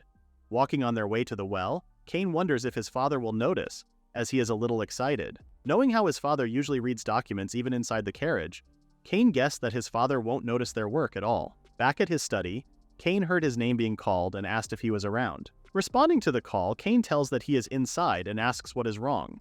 Luke wanted to confirm with Cain if he was the one who flattened out the path that leads to the mansion. Cain explained that Gardy and he were the ones who flattened out the ruts, so they wouldn't be noticeable. However, since Luke knew about the road, Cain asked if they did a bad thing. Luke tells Cain that it's alright and apologizes for startling him, reassuring Cain that it's not a problem. Luke pointed out to Cain that he did the opposite. After passing through the mansion's gate, the vibrations completely stopped, which surprised Luke and made him wonder what was going on. Luke has never seen a road so flat and beautiful before. Luke praises Cain for doing a great job, after which he then hands him his allowance. After receiving a coin, Cain thanked his father as he felt really happy for it. Cain tells his father that he will split the reward with Gardy. Luke tells Cain that he is really kind and that he would give Gardy a separate share as well, which Luke suggests that Cain use the reward for himself. Hearing that, Cain thanked his father. Later that day, Gardy thanked Cain as Gardy mentioned that he received a special reward. After several days, Cain was once again shocked to see the road become a mess of a puddle again. Even though Cain and Gardy worked so hard in fixing the road, Cain was certain that if they flattened the road like before, it would be the same again once it rains. Cain asks himself if there are better ways to fix the problem. Cain starts thinking of how people in the old days fixed the problem. An idea finally struck Cain, and he thought of just making a cobblestone road. Cain thought that it would be like old Europe, like the one he saw in a book about Earth. Since the material is just stone and dirt, Cain was certain that he could make it possible with his earth magic. Finally able to make the decision, Cain runs back to his home as he plans to write it down on paper and summarize. In Cain's cobblestone plan, he first uses stone magic to create a large amount of stones to pave the road. For the next step, he muddies the road with the mud spell to a depth of 10 centimeters. The third step is drying the mud and pointing out that the surface should be a little rough and not smooth. In the fourth step, Cain would require for the stones to not touch each other but to be spaced about 1 centimeter apart. Picking up the paper, Cain thought that what he is about to do is the least amount of effort. Thinking further, Cain realized that if he does it all at once, it would be very difficult. With that, Cain guessed he should try it out somewhere first. Cain came up with another idea of testing it out around the well. Cain ran off wanting Randolph's opinion about his plan. Cain also needed to ask Gardy for help regarding the matter and guessed that he may have to tell Gardy all about it. After handing Randolph the paper, Cain asked how it was. After confirming that Cain wrote down the plan, Cain was kind of hesitant in answering but confirmed to Randolph that he is the one who wrote it down. Randolph could see that Cain has the qualities of a feudal lord. Looking at Randolph's face, Cain could only think of how amazing his smile was. As Cain was about to express what he was feeling, he stopped as Randolph responded that he understands. Randolph tells Cain to go around the well tomorrow, as he would have to consult with Luke about the matter. Excited, Cain thanked Randolph, to which Randolph responded that it was not a problem. However, if it is according to the content, Randolph estimates that it would take around 5 days to finish all the paths in the mansion. Cain expected no less from Randolph, thinking how amazing Randolph is for being able to point it out.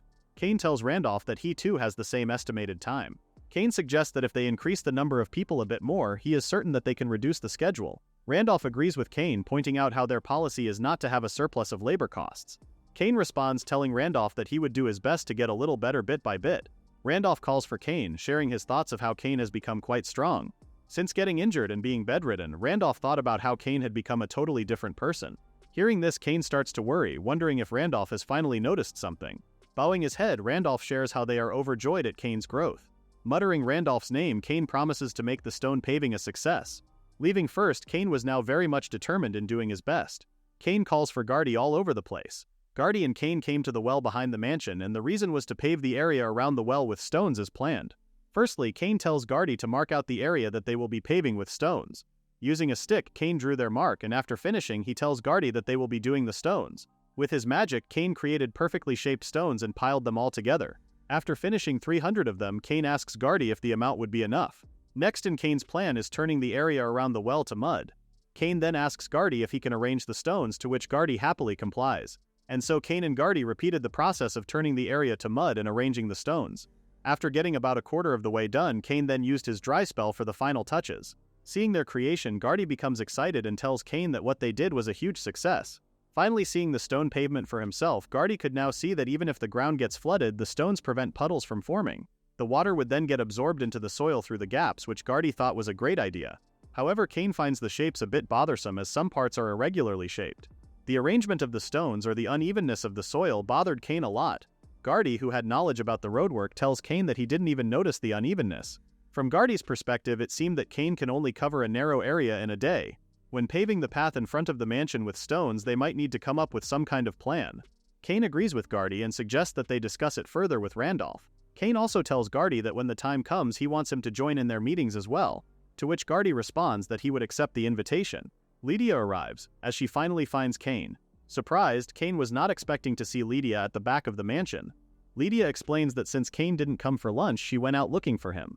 Lydia becomes annoyed seeing how Cain is once again covered in mud. Wiping Cain with her handkerchief, Lydia orders Cain to quickly get changed. Cain tells Lydia that her clothes would get dirty as well if she continues trying to clean him up.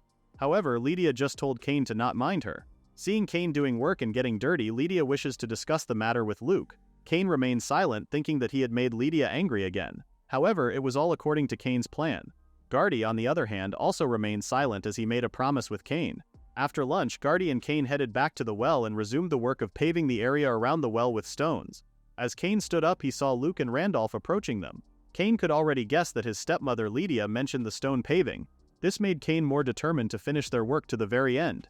Exhausted, both Cain and Gardy were finally finished in making the stone pavements. Gardy praises Cain for finishing the task. Cain tells Gardy that it was a good thing that they were able to finish the task before dinner time. Seeing Luke and Randolph's expressions at his work, Cain wondered if the presentation went well.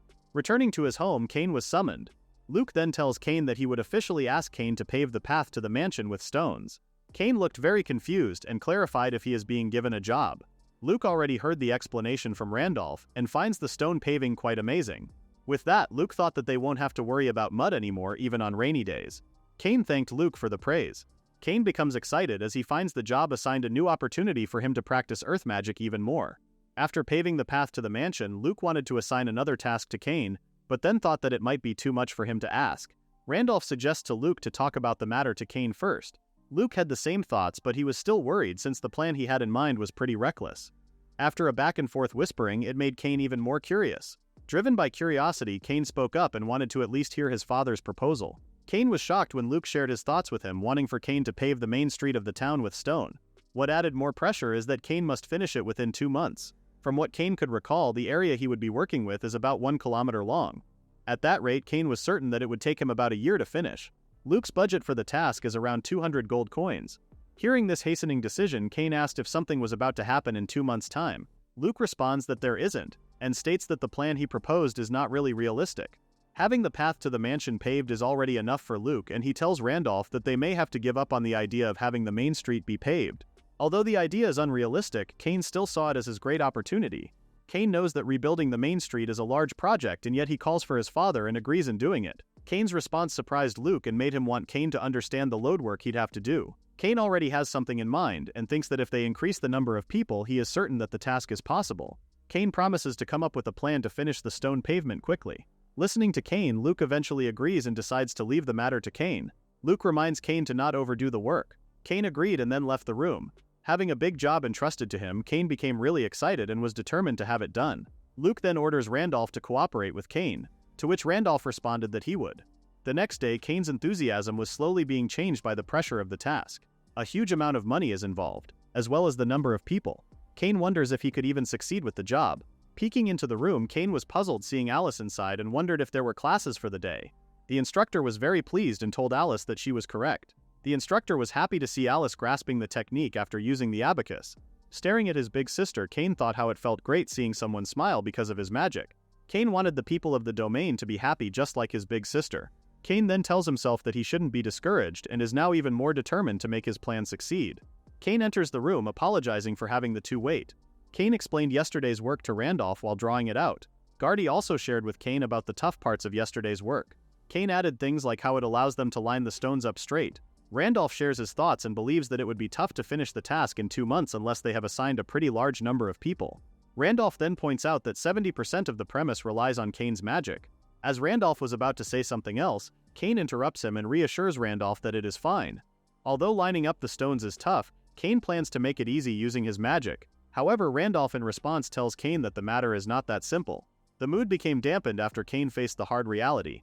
Gardy spoke up and admitted to Cain that he does not understand magic. Since Cain is using magic to make stones and turning earth to mud while the rest of them line them up, Gardy asks Cain if he can directly change the earth to stone with magic instead. This idea surprised Cain and he thought that it was a really great one. To begin with, magic is all about the image, and if Cain could solidify the image before using magic, then he is certain that he would be able to do it. Cain praises Gardy for giving him such a bright idea. Wanting to try it out right away, Cain wanted to practice it outside first, since it would be bad if they fail right away. Cain wanted to start by practicing on a small scale and gradually expand it. Cain then asks for Gardy to draw him a few squares for him, to which Gardy agrees. In the meantime, Cain has to prepare the magic he is about to use. Focusing on circulation, Cain thought that with the range he was given, he needed 81 stones and assumed that it would need 10 meters between each stone. To be safe, Cain plans to circulate about 100 magic powers, including what's needed for control. Since it is a first for Cain to circulate a large amount of magic power at once, he is having a little difficulty in gaining control over it. As Cain continues to focus, he then puts his palms onto the ground and then chants, "Follow my will and take form, stone." With his magic going to the ground and forming all stones, both Gardy and Randolph were just speechless after seeing Cain's work. From Cain's observation, he was able to somehow turn it into stones, but there are still gaps. For Cain's first try, Randolph tells Cain that it was a wonderful result. However, Cain was not pleased since the stone's unevenness isn't consistent, and the gaps between the stones aren't consistent as well, making them not pretty to look at. Cain wonders how he could fix such a problem. Randolph suggests to Cain to draw lines to make it easier to visualize or something similar. Hearing that, Cain thought that it was a great idea. After Gardy lays out the outline, Cain uses his stone magic again and was very pleased with the result, as he could see that there are no longer any gaps. Cain wondered if it was because it's easier to visualize with the lines, but Cain then notices that the area where the lines are curved is not lined up neatly and is distorted. Hearing Cain encounter another problem, Gardy tells himself that as someone who has no knowledge about magic, he remembers that multiple companions of his who could use magic all chanted the same magic and caused similar phenomena. However, there was no one like Cain who could alter the magic. Cain came up with another idea, planning on using a board as a ruler to draw a straight line. Thinking that the idea might be good, Cain then took out a board and put it on the ground. No matter the situation, Cain and the others never stopped being resourceful and imaginative, which eventually led them to find a new path. Seeing Cain, Gardy couldn't deny how amazing of a person he is serving. Believing in the saying "third time is a charm," Cain casts his stone spell. Meanwhile, Luke asks Randolph if the path to the mansion is done already. Randolph responds that it is, and that they are currently at the final stage of adjustment. Randolph really wanted for Luke to see the final output of the stone pavement. Cain was surprised to see his father. When Luke asked what they were doing, Cain explained that he was about to pave the area with stone cobbles, and asked for his father to just watch. Chanting the spell, "Follow my stones and shape them stone," Cain proceeds to say the enchantment multiple times until he finishes filling the outlines with stones. Seeing the final work, Cain was very pleased that they were able to succeed. Randolph then tells Luke that if they were to assign the ridiculous task to Cain, he may be able to pull it off. Now Cain's next task is paving the main street. The citizens were surprised to see the feudal lord's children walking around. Alice tells Cain that he can't be apart from her because he would get lost right away. Listening to Alice, Cain could only laugh. Today, Cain had to come for a preliminary inspection for the Higashitami North plan on Main Street. Cain actually wanted to visit the place together with Gardy and Randolph. Alice tells Cain that he will be the only one who would get special treatment, and mentioned that she too would like to go to Main Street. Luke was surprised and asked Alice if she was listening. Alice confronts her father, pointing out how she has been studying in her room every day, and finds it unfair that only Cain gets to go to town. Not wanting to argue with his daughter, Luke eventually agrees for Alice to come along. Cain thought that if he continues to agree with whatever Alice says, then they won't be able to marry her off. Arriving at the market, Cain immediately notices the stench that is like a mix of trash and food. Since everyone is acting normal, Cain guesses that it is how the people experience their place every day. Cain then asks Randolph if the information they have about the width of the main street is correct. Randolph responds that it is, but as they head towards the castle gate, it would gradually widen with each curve. This would eventually reach 8 meters. By making it narrower as they go further in from the castle gate, it has the effect of slowing down invaders' advance, and also makes it easier to retreat towards the castle gate, giving it 2 effects. Randolph also stated that the main street slopes gently down towards the castle gate, which totaled to a length of 1 kilometer. Hearing this, Cain could only comment how long the path is. With the width of the road, Cain believes that it won't be finished in just a day or 2 either. If they close it off, Cain was certain that it would cause problems for the daily lives of the people in the territory. Cain guesses that they won't be able to treat the main road project the same as the road in front of the mansion. Cain wanted to think of ways to solve the problem back at the castle, but he then came up with an idea.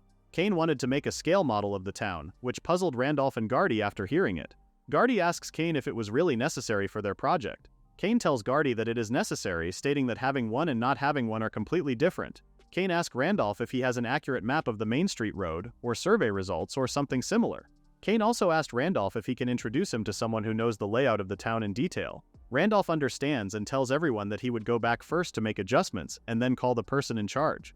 Cain was grateful towards Randolph, thanking him for the help. In the meantime, Cain makes sure to observe the town carefully. Cain, along with Gardy and Alice, roamed around town enjoying themselves. When Randolph returned, Cain thanked him for picking them up by carriage and told Randolph that he owed him one. Randolph tells Cain that what he did was just nothing, and that the person in charge should be arriving soon. A woman then appeared and greeted Cain, introducing herself as the Maintenance Division Chief, Noelle. Cain becomes shy, responding to Noelle. Meanwhile, Gardy was speechless after seeing Noelle. As Randolph suggested that they head out to the conference room, Gardy remained silent and standing still. Gardy only regained consciousness when he heard Cain asking a favor from him. When Cain called for Gardy's name again, Gardy apologized and explained that he was daydreaming. Alice could no longer come with Cain to the conference room since she had a prior engagement with Lydia. Cain thanked Randolph for his help for the day. Randolph was not expecting Cain to thank him and reminded Cain that a noble person like him mustn't bow his head to his retainers. Cain then shifts his focus towards Noelle, asking her if she had brought the map or the measurement results. Noelle responded that she did. Laying out all of the parchments, Noelle tells Cain that they would be able to form a map of the capital territory. Cain thought that the map was a bit too big and asked Noelle if she had anything about half of the map's size. Noelle tells Cain that they indeed have something that is about the same size, but pointed out to Cain that it won't be entirely accurate. Cain understood, and was really hoping to have a model that is scaled down to about half the size. Since they have nothing else to work with, Cain thought that they'll just have to carefully observe the map first. The meeting was suddenly interrupted by Gardy's appearance. As per Cain's instruction, Gardy has brought a large quantity of earth. When Gardy asked if the amount was okay, Cain responded that it was perfect and thanked Gardy. Curious, Noelle asks what Cain is doing. Unsure of what Cain is about to do as well, Gardy is only certain that Cain is about to create something again. Based on the map from earlier, Cain plans to make a miniature model. First, Cain properly circulates and refines his magic in order to solidify the image of the map. After gathering his magic, Cain then cast his Create Clay spell. Everyone was shocked as Cain was able to recreate the whole town in mere seconds. The town is now taking a 3D form. Gardy was very amazed and mentioned that he expected nothing less from Cain. With the model Cain created, the town can be understood at a glance, making it very convenient. Noelle was still in shock at what she witnessed. Just by looking at the map and glancing at the town for a few hours, Cain was able to reproduce the whole town and scale it down. Since Cain only made it based on imagination, the parts that they didn't check out are missing, making the map a bit lacking. Randolph remained silent and thought a person like Cain, who could create something so sophisticated in an instant, and even reached a level where they can discuss strategies for attacking the town, poses a threat to other influential people. If Cain's talents were to be known by the other families or the royal family, then Cain and the Sanroze family will be facing a big problem. Cain asks Noelle if she can take the model to the desk, as he is certain that it'll be easier to see over there. Randolph continues to observe and is astonished at how Cain continues the conversation as if what he did is merely nothing. Depending on how it is used, it can either be evil or good. Randolph believes that they'd have to keep a close eye on it so that bad people won't take advantage of Cain from that moment forward. Looking at the main street from the miniature model, Cain now has a better view of the street slopes that go gently down towards the castle gate. Cain suggests that they make a gutter, as it would help in getting rid of the accumulated water. Puzzled, Noelle asks Cain what a gutter is. Cain explains that a gutter is a ditch made at the edge of the road, directing the rain that falls on the road to flow into it, stopping puddles from forming. Cain told everyone that he got the idea from a certain book. Listening to Cain, Noelle is very impressed and thinks that he is a very knowledgeable person. Gardy asks Cain what would happen to the water that flows into the gutter. The water is normally being drained into the sewer system and treated, but the town doesn't have a sewer system. Cain asks Noelle how the town's wastewater is currently being treated. Cain was shocked when Noelle tells him that the town's wastewater is just being drained outside the houses. Horrified, Cain did not expect that everyone would use such an unsanitary treatment method. Cain is even more amazed that infectious diseases didn't spread with that kind of system. Cain also realized that it was the reason why the town smelled so bad after visiting it. Noelle shares that in slightly larger towns they are using slime treatment. Hearing about it, the others agreed and started talking about the slime treatment. Cain calls for Noelle's attention, asking what a slime treatment is. Slime treatment meant draining wastewater outside the city walls and storing it in a reservoir. Slimes gather from who knows where whenever they catch wind of garbage or dirty water. The slime would then start cleaning up the filth. Noelle states that it is more accurate to say that the slime absorbs and dissolves anything that's not water rather than just dirt. Surprised by the ways of the other world, Cain never expected to have such a method. Cain never heard of it until now, and in a world where the sewer system is non-existent, the slime treatment is the best one to have. Cain wished that they could implement that type of treatment system in their territory as well. Cain wonders if they could make a hole leading outside Randolph's city walls. Randolph tells Cain that it still depends on how they make it. Randolph says that it is possible if it doesn't affect the defenses. Randolph also pointed out that there's no precedent for them to be able to implement the slime treatment. Cain wonders how far away from the city walls they should build the reservoir to be safe. Noelle tells Cain that it is fine if they don't make it that far away. The slimes themselves are weak monsters, and if they gather too many, the low-ranking adventurers would just take care of them. Cain understands the process, but he kinda feels pitiful to be using it so conveniently to defeat, and asks himself if such a thing is normal in his new world. If the slimes are defeated, the adventurers also receive a reward. Using the existing system of his new world and combining it with the knowledge from his past life, Cain is determined in making the town great. Cain then told everyone that they keep things up and moving with their plan at full speed. Everyone responds yes.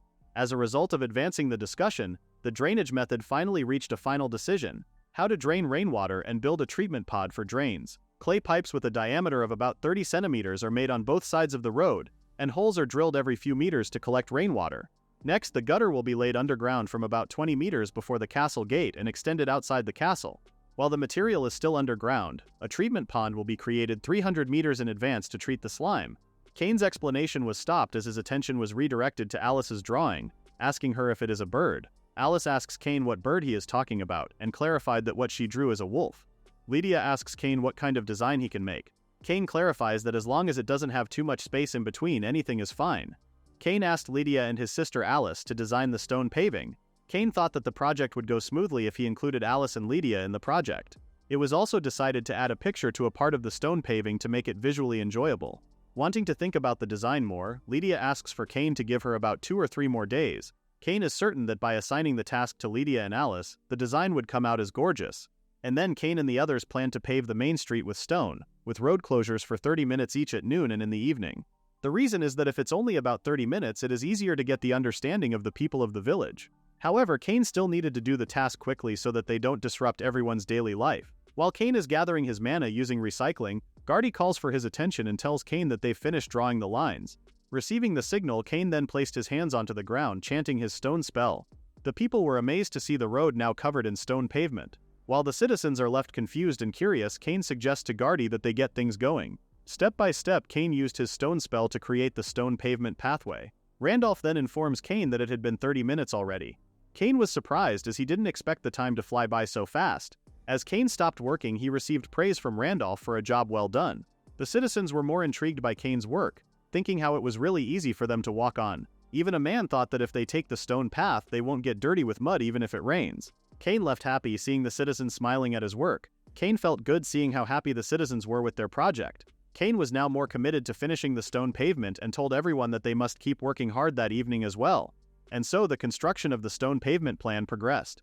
At the same time, the drainage construction was also being carried out. As for the stone pavement design, Lydia and Alice's design had finally been decided. It was decided that the stone pavement would be arranged with a grass and flower design, using the full width of the road at 100-meter intervals. The design chosen was lilies, sunflowers, ginkgo leaves, and maple leaves. With that design, Cain believed that the road would look a lot more vibrant. The citizens started to interact with Cain, thanking him for his work again. Seeing Cain working hard made the citizens feel like they also had to work as much as their leader. Others also praised the stone pavement project and how it really helped them in their daily lives. Seeing Cain working on his project again, kids immediately ran towards him, wanting to watch his magic. Seeing Cain cast his stone spell, the kids became intrigued by Cain's magic and started copying him. A woman approached Cain, asking Cain and the others if they wanted to try out their skewer services. Cain happily accepted and thanked the woman. Witnessing everything, Randolph thought how wonderful it was to see how Cain could strengthen their relationship with the people of the territory through the construction project. A month and a half passed by, and Cain finally finished their stone pavement project. Everyone rejoiced, seeing the whole main street now looked much better because of the stone pavement project. A man approached Cain, telling Cain how the road was now much easier to peddle with their goods, a truly big help for merchants, and thanked Cain for it. Cain was now surrounded by the citizens, receiving thanks left and right. To celebrate the success of Cain's project, people all around threw flower petals from above, showering Cain with not only flowers but also words of thanks. Cain could no longer hide his happiness, smiling to everyone around. Cain told himself that he was no chosen one, but that the reason he was leading was because his magic had made everyone become happy. Cain was now glad that he had received earth magic. Seeing the stone pavement project for himself, Luke told his servant that the path was finally finished, and how the people in the territory seemed to look very happy, which Luke found wonderful. Luke had never seen cobblestone roads before, not even in the royal capital. Luke was certain that Cain's project would make waves, and that people would surely come and visit from outside the territory as well. Luke suddenly came barging in, informing everyone of terrible news and that his father-in-law would be coming to visit for an inspection. Lydia, Cain, and Alice, who were just playing cards, were left speechless and puzzled. The Earl of Shields from the neighboring territory is Lydia's father and is also Luke's foster parent, as well as father-in-law. Cain had apparently met the Earl as well when he was around 2 or 3 years old. However, Cain has no recollection of it. Seeing his father's reaction, Cain assumed that Luke does not have a very good relationship with his father-in-law.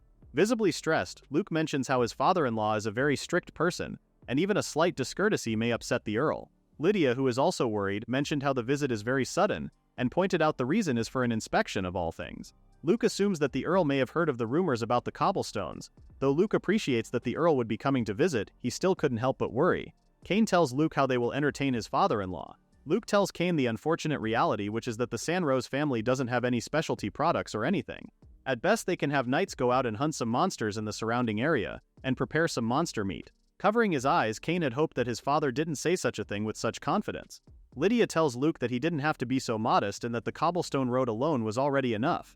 Alice thought that if they had some delicious food, they could have entertained their grandfather much better. Cain agrees that the food in the Sanroze family territory is often pretty simple. In Cain's previous world, he was almost always eating convenience store food, which meant that just having home-cooked meals is already a treat itself.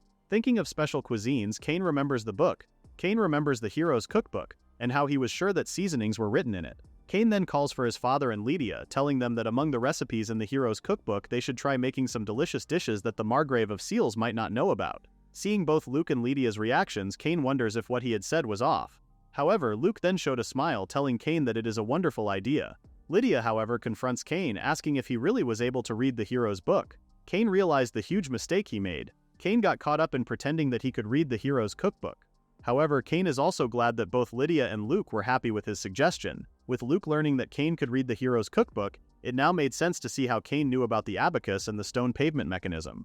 Cain wanted to correct his father that some of that knowledge came from his past life but just remained silent. Going back to the main topic, Luke mentions that they don't have much time and suggests dealing with the matter at a later time. Cain tells his father that he will go and get the hero's cookbook. In response, Luke tells Cain that he would be counting on him. Luke then calls for Randolph, asking him to call the head chef. Lloyd, the head chef of the Sanroze household, wanted to confirm if he knew of the seasonings that are being mentioned in the hero's cookbook. Cain responds that he wanted for Lloyd to check what kind of seasonings they have left, to which Lloyd understood the task and followed on. After checking the seasonings and ingredients, as it turned out, there were a few things that had already existed in the world where Cain originally came from, but not in his new world. As for the seasonings, Cain learned that they do not have ketchup, Worcestershire sauce, miso, or mirin. What seasonings they only have are mayonnaise and soy sauce, which Cain finds a relief. As for cooking, Cain is glad that they had potatoes, which is one of the things that Cain truly wanted. For ingredients, Cain was able to confirm that they have potatoes, tomatoes, onion, and garlic. Although they have butter, Cain learned that it is unusable. Lloyd informs Cain that goat butter is quite difficult to obtain. Since they don't have goat butter, that also means that they do not have milk. The territory has some things that could be substituted, like beef, also called wairiburu, pork named uku, and chicken, which is called hoon chicken. Talking to Lloyd, Cain just learned that there are also several types of meat in their world as well. Cain still wondered why the names are slightly similar. Lloyd asks Cain if there's anything else he wanted to ask. Cain responds that there's still one more thing he wanted to ask Lloyd before they finish. Showing Lloyd a paper, Cain asks if there are any dishes in the memo that Lloyd knows how to make. Reading the list of menu items and their ingredients, Lloyd honestly told Cain that he has never heard of or eaten anything except for the ones that are marked with I and W. When Lloyd asked Randolph about the menu, Randolph agreed and pointed out that the dish is similar to a meat dish made by gathering scraps of meat and grilling it. However, Randolph believes that it is just so much that even the hero left a record, and thought that it may be different. Since the mood suddenly became dampened, Luke voiced out a suggestion in trying to make everything. Luke pointed out that they should just judge the food after actually eating it. Lydia intervenes, telling Luke that he is once again suggesting reckless things. Listening to Lydia, Luke starts to question if his suggestion was even good. However, Cain believes that his father is right, since they can't tell what a dish is like until they actually make it. Reading the menu, Lloyd was starting to get worried and feeling the pressure of cooking everything. Cain calls for Lloyd, pleading for his help and saying that the only hope they have is Lloyd. Seeing Cain's straightforward gaze, Lloyd could not force himself to decline the request. Lloyd accepts the task and mentioned that despite his appearance, he has been head chef for many years already. Determined, Lloyd wanted to give it a try. Somehow, Lloyd managed to gather the ingredients. Through trial and error, Lloyd managed to make a full menu. Several days later, Lloyd thanked everyone for waiting and revealed that the dishes from the hero's cookbook were finally complete and asked for them to try it out. Seeing the dishes that Lloyd made, everyone was left speechless and even had their mouths open. Lydia mentioned how she'd never seen such dishes before. Looking at the dishes, Alice commented how it looked incredibly delicious. Luke then told everyone that they should try it out first. Eating her favorite meat, Alice starts to dig in, slicing the meat and eating a piece of it. With just one piece, Alice was immediately commenting how it is a first for her to eat her favorite meat cooked in such a way, and giving it tons of praises. Lydia picks up a dish and commented how it had a rather unusual shape. Upon tasting it, Lydia was surprised and asked if the dish was truly an egg, as it was just too fluffy. Tasting a different dish, Luke asked what the crunchy texture was and how it has a rich flavor of the meat, which he commented how good it was. Just as Cain thought, the home cooking from his past life looks a lot like a feast in his new world. With the dishes served, Cain is certain that they can now entertain their grandfather. Cain thanked Lloyd for the help, to which Lloyd responded how it was an honor for him to cook such incredible dishes. Writing down some adjustments, Cain finalized the menu, which is now potato salad, macaroni salad, hamburger, tonkatsu, fried chicken, and tamagoyaki. Cain announced that the paper would be called the hero's recipe. Meanwhile, the Earl stated how it had been a while since he had seen Lydia and his son-in-law. From what the Earl heard, Luke's territory was changed into a cobblestone or something. Such a thing is something that can only be seen in the royal capital in their country. How Luke was able to manage such a feat, the Earl eagerly wishes to know the secret. The Earl showed a smile as he plans to copy the stone pavement for the development of his territory as well. The Sanroze family remained still, hiding their nervousness. The day had finally come for the arrival of Margrave Shields. For the past month, Cain had spent countless times being forced to eat the same hospitality cuisine. Tensed, Luke then informed his family that their guest had finally arrived. Meeting Margrave Shields, Luke thanked the Earl for taking the trouble to visit them, despite the long journey. Margrave Shields also thanked Luke for coming out and greeting them. Shifting his attention to the kids, the Earl showed them a soft smile. Seeing how the two had grown so much, the Earl first mentioned Cain, stating how he had become a fine young man. Turning to Alice, the Earl also stated that she had already become a proper lady and asked if she would be entering the academy soon. Hearing such a compliment, Alice felt happy and responded by showing proper manners, greeting her grandfather. Meeting again after a long while, Alice told her grandfather that she was looking forward to meeting him. Cain was surprised as he didn't expect his big sister to be able to greet their guest right away. Wanting to do it properly as well, Cain called his grandfather by his name, Margrave Shields, and mentioned that he was now 6 years old. Not expecting such a greeting, the Earl asked Cain why he wasn't addressing his grandfather like Alice did. Shocked, Cain uttered "huh" as he thought that he might have messed up. The Earl assumed that Cain had been feeling lonely. Cain stuttered and tried to explain himself and wondered if he had responded incorrectly. Lydia intervened, asking her father to stop messing around and pointing out how Cain was having a hard time. Earl Margrave laughed and apologized to his daughter. The Earl also noticed that Luke had lost a bit of weight and pointed it out to them. Luke admitted it but reassured the Earl that his physical condition was not a problem while appreciating the Earl's concern. To continue their conversation, Luke asked the Earl to enter their home. Cain remained silent, as he thought that his grandfather would be a much scarier person. Inside a room, Earl Margrave spoke first and told everyone how he guessed that his sudden visit was a bother. The Earl shared how the merchants who came and went in Luke's territory always talked about what a wonderful road the town had. The Earl wanted to see for himself what the buzz was all about. Hearing that, Luke felt honored. Since it had been a while since he had met Lydia, the Earl asked if she had been well. As you can see, Lydia responded. Looking at his daughter, Earl Margrave told her how she was gradually starting to look like her mother, Aisha. The Earl then asked if it was possible that she too visit Aisha soon.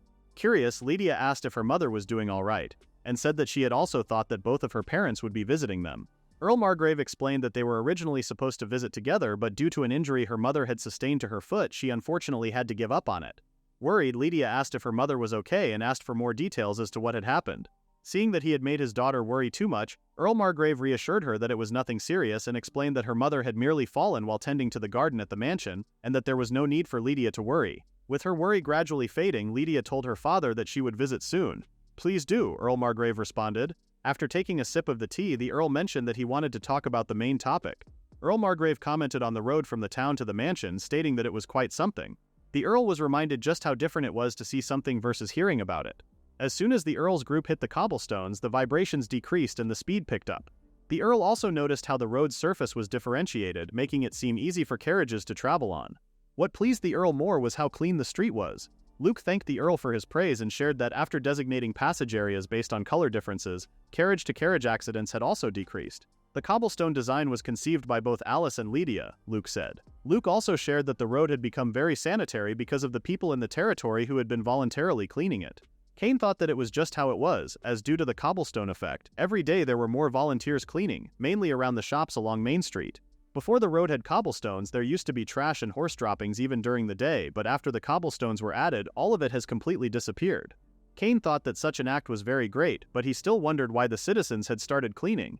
Cain could only guess that it was because the cobblestones were beautiful, so people wanted to maintain them. However, the truth was that the citizens themselves didn't want Cain's cobblestones, which he had worked hard to make, to get dirty and had started voluntarily cleaning them. "I see," said the Earl, and he asked if it really was that effective. Becoming upfront, Earl Margrave stated how he too wanted to have cobblestones in his town. Luke and Cain had already expected the reason for Earl Margrave's visit. Cain especially had sensed the reason for the Earl's visit, though the request might just sound like an old man's request. When it comes to a conversation between lords, the story changes. Luke understood that if he phrased his response incorrectly, it might mean that he had taken the request for free. What added more to the pressure was that the other party was Luke's foster parent and father-in-law, the Margrave of Shields. Luke knew that he had to respond in a way that would not come out as rude. Cain stayed silent, worried about his father's situation. Luke responded and told the Earl that he understood what his father-in-law was asking. Since the Earl was willing to make a request, Luke promised to do their best to meet the Earl's needs. After Luke responded, another silence seeped in.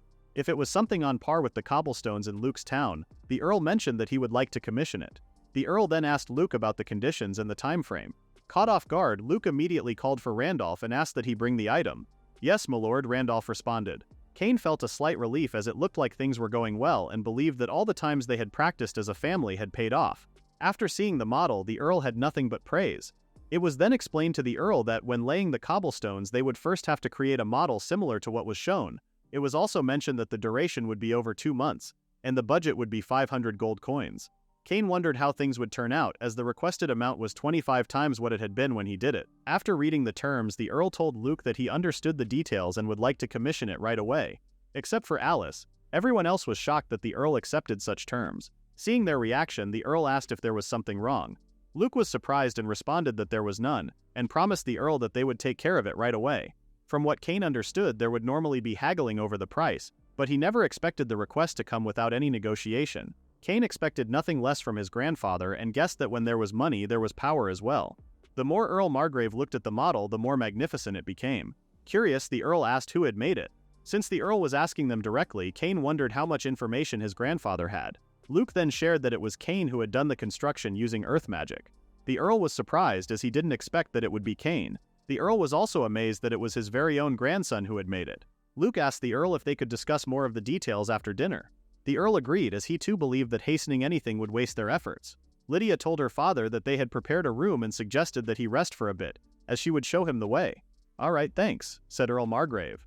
Inside the room, Lydia begged her father not to bully Luke too much. Earl Margrave laughed and apologized for his actions, explaining that he merely wanted to tease his son-in-law after not meeting for a while. Earl Margrave also noticed and told Lydia that she had been practicing a lot. Already expecting that her father would see right through her, Lydia told the Earl that her whole family had worked very hard. Meanwhile, Luke felt very exhausted after the negotiations.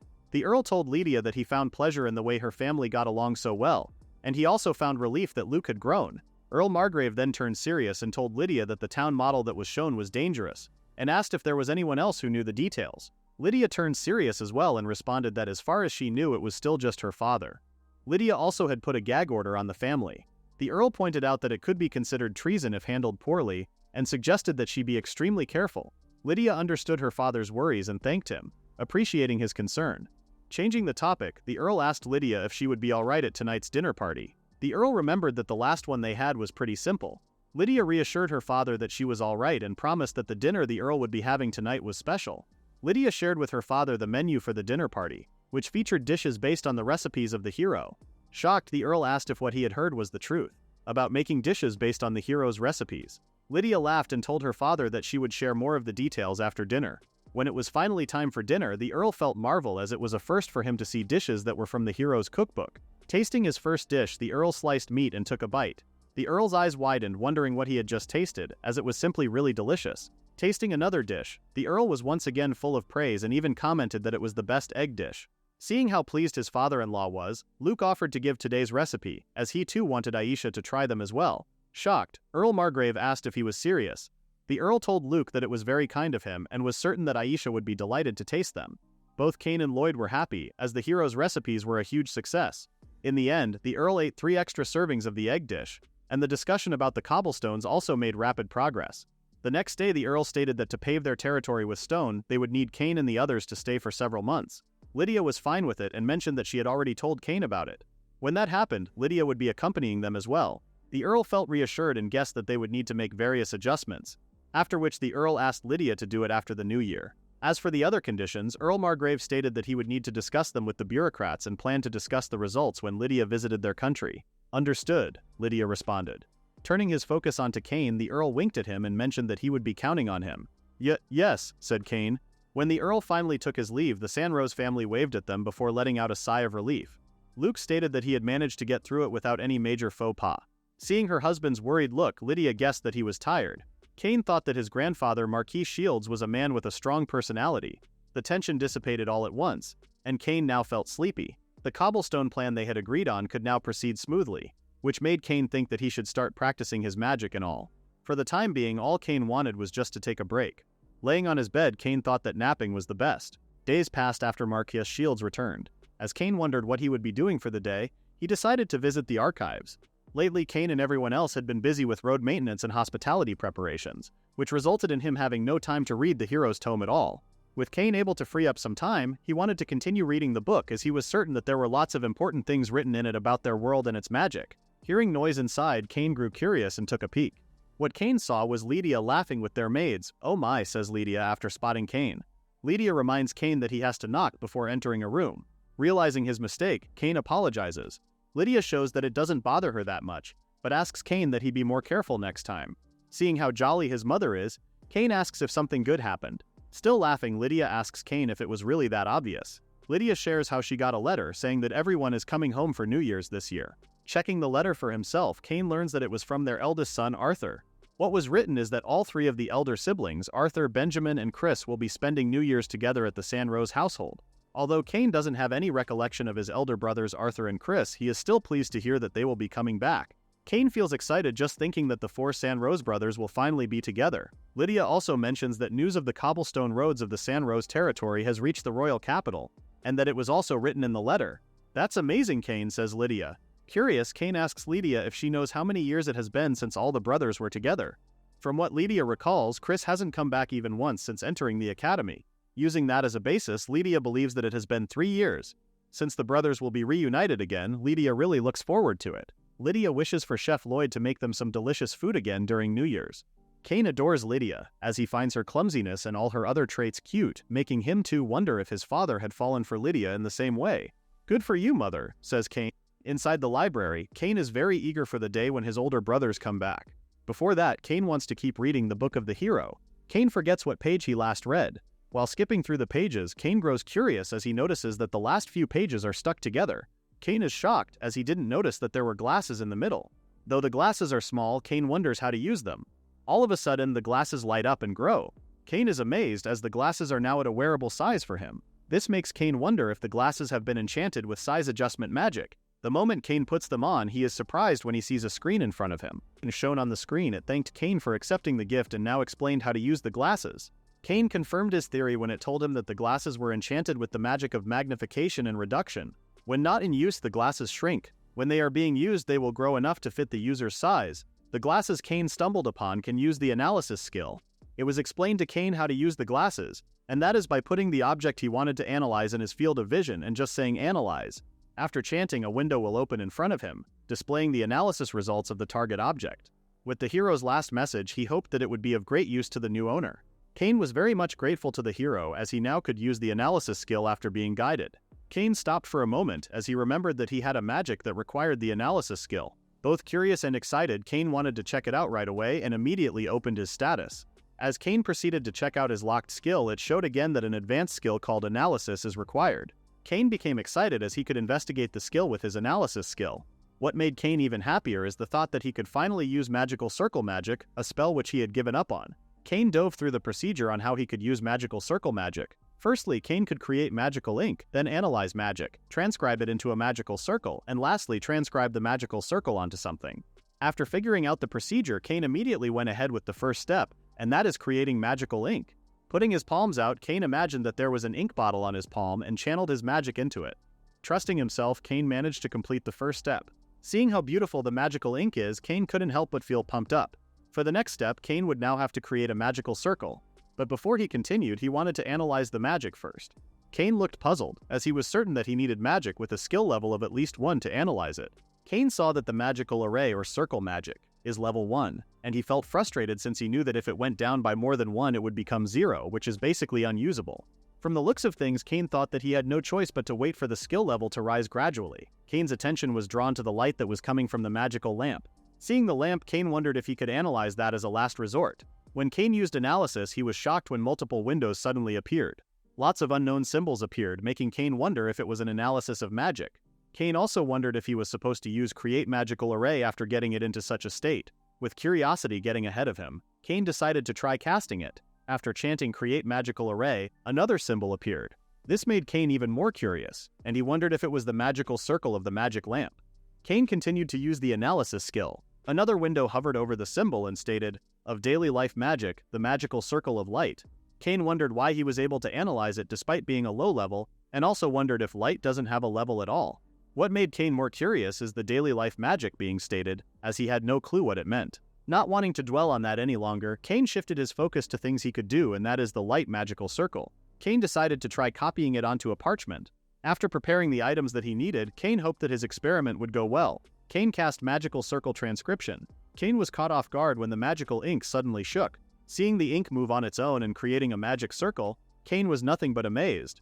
Now with the magic circle finished, Cain was very happy that it worked and that he could now finally use magical circle magic.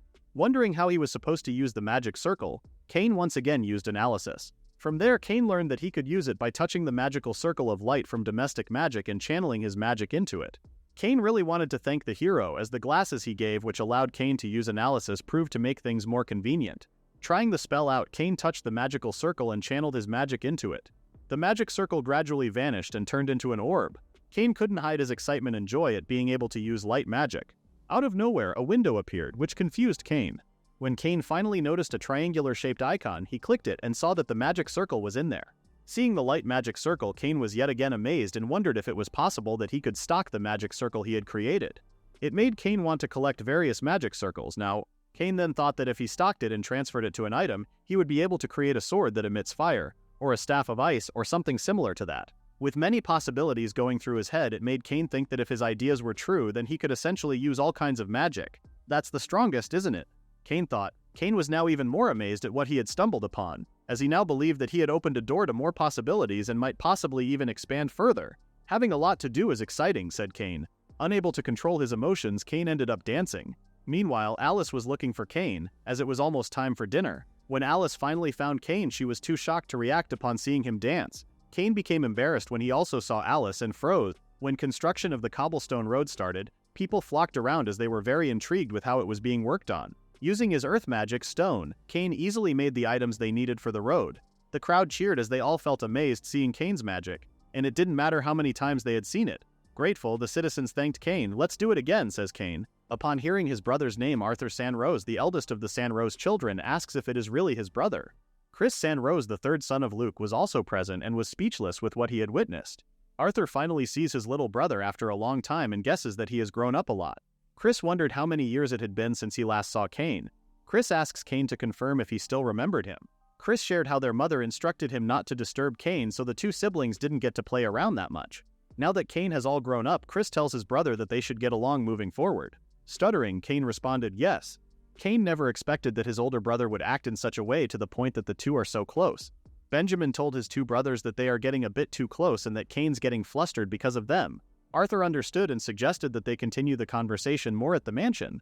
Curious, Chris asks Cain how he would be getting back. Cain responded and told Chris that Randolph would be coming and would be picking him up soon.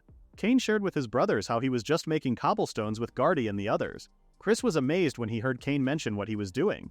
Chris remembered that when he was about Cain's age, he was only practicing his swordsmanship. Looking closer at the stones, Arthur asks to confirm if Cain really made all of the cobblestones. Intrigued, Benjamin knocked on the stones and was surprised with what Cain had made. Benjamin knew from their mother's letter all about the cobblestones. What surprised Benjamin is that Cain only learned how to use magic a year ago, but he can now do such an advanced spell. Just as Benjamin had thought, his younger brother is truly interesting. Remembering the training lessons he had with Benjamin, Cain felt nervous and thought that the presence of Rasetsu is being embodied by his brother. Aside from the cobblestones, Arthur was also pleased to see that the people of the domain are happy and wondered if they had always been that lively. Because of what Cain achieved, all of his elder brothers were amazed and proud of him, even calling him a genius. Cain was starting to get even more embarrassed because of his brothers pouring him with praise. Seeing how Cain now looked troubled, Randolph tells the older brothers that if they praise Cain more, then he would pass out. Randolph calls the three young masters and suggests that they just leave it at that. Arthur, Benjamin, and Chris responded in sync, "Stop calling me young master already." Everyone in the town cheered and laughed after seeing the siblings. A townsfolk mentioned that the two siblings are still as close as ever. Curious, a girl asked if the three over there are siblings. The people around continued to welcome the siblings. Cain was amazed to see how popular his siblings are. Randolph tells everyone that it is time for them to head back to the mansion and asks that they board the carriage. When everyone finally returned, Lydia was the first to greet them, welcoming them back. Randolph informs the children that his master is waiting for them in the reception room. Alice approaches Benjamin and welcomes him back to their home. Benjamin responded, telling Alice that he is now back and how she looked a bit taller than she was a year before. Really? Alice responded. Arthur joins and was surprised to see how big Alice had grown after a long time. He also praises Alice, telling her how beautiful she had become since he last saw her. Chris also approaches Alice and tells her how she has become more mature. Being poured with praise, Alice felt elated. Seeing Alice's reaction, Cain thought about how both his mother and sister looked happy. Luke welcomes his children and also felt great that they've returned. Luke guessed that everyone is all tired from their long journey and told them that they can first rest. During their joyous conversation, Cain sees how his father looked really happy as well and how he really loves his family and their closeness. After dinner, Luke called the three of Cain's brothers to the study and it looked like they were going to discuss something important. Now that Cain has some free time, he decided to read the Book of the Hero in the library. Reading through the pages of the book, it made Cain really want to build a sewer system. Cain also thought about how it is necessary to make the toilets flushable and also expand the castle walls. After that, Cain wondered if baths should be next on the agenda. Cain heard a knock and asked if someone was outside. Cain saw that it was his brother, Chris, who called out to him. "Oh, you're here," says Chris. Cain asks Chris if there is something he can do for him. Chris mentions how his brothers and the others are calling for him, so he would have to leave right away, in which he asks Cain if he could visit his room. Cain agreed but wondered what was going on so suddenly. Looking around, Chris noticed that there are tons of books around and was amazed that Cain reads all of them. Chris shares how he wasn't really good at reading books, so he rarely reads. Chris also shares how he tried going to the library but it still didn't pan out. Cain tells Chris that he will clean up right away and hopes that it would not be a scary story. Outside, Chris informs Arthur that he has now brought Cain. Cain didn't expect how private his brother is, as siblings aren't even allowed to enter without permission. Hearing his brothers outside, Arthur gives them permission to enter. "Excuse me," say Cain and Chris. Inside the room, Arthur is sitting down while Benjamin is standing. Arthur was glad that Cain agreed to come and explain that he called him because he wanted to talk to him along with his other siblings. Arthur thought that it was still too early, but Benjamin reassured him that it was okay. Curious, Cain asked what was going on. Arthur assumes that Cain is already aware that their family is a Viscount family and asks if he is correct. Cain nodded in response. Arthur mentions that there are 4 boys in their family, which includes Cain. Arthur tells Cain that he will be frank and asks if he wants to become the legitimate heir. Cain was caught off guard since his brother is asking something outrageous out of the blue. The legitimate heir is the one who becomes the successor to the Lord. In other words, the brothers are asking Cain, the 4th son, straight out if he wanted to become the Lord. Cain was surprised by the sudden question, but his answer had already been decided. Cain tells Arthur that he didn't want to become the next Lord. Cain clarified that if he can help his elder brother Arthur even a little with the development of the territory, then he wouldn't wish for anything more. Benjamin smiles and tells Arthur, "See, just like I said." Arthur's frustration welled up and he asked why everyone was giving him the same answer. Chris answers first and explains that when he sees their father, he is always surrounded by documents every day and it looks tough. Chris also mentioned that they can't go anywhere if they become Lord, and it is very boring. The brothers had the same thought. Arthur didn't want to think about it longer, but since Cain is already present, he wanted to ask again. Arthur wanted to make the Sanroze family prosperous enough to support all of his siblings. Arthur stood up and surprised Cain when he suddenly bowed in front of him, asking that Cain lend his strength. Both Chris and Benjamin placed their hands on their chests as they accepted Arthur's request. Confused, Cain decided to put his hand on his chest and also agreed to help. After sharing a laugh, Arthur mentions that it would all be for the formalities. Arthur suggests that for tonight they should celebrate the development of their territory as brothers and discuss each of their recent situations, especially about her and so on, says Arthur. The brothers were surprised when Arthur showed them a bunch of snacks.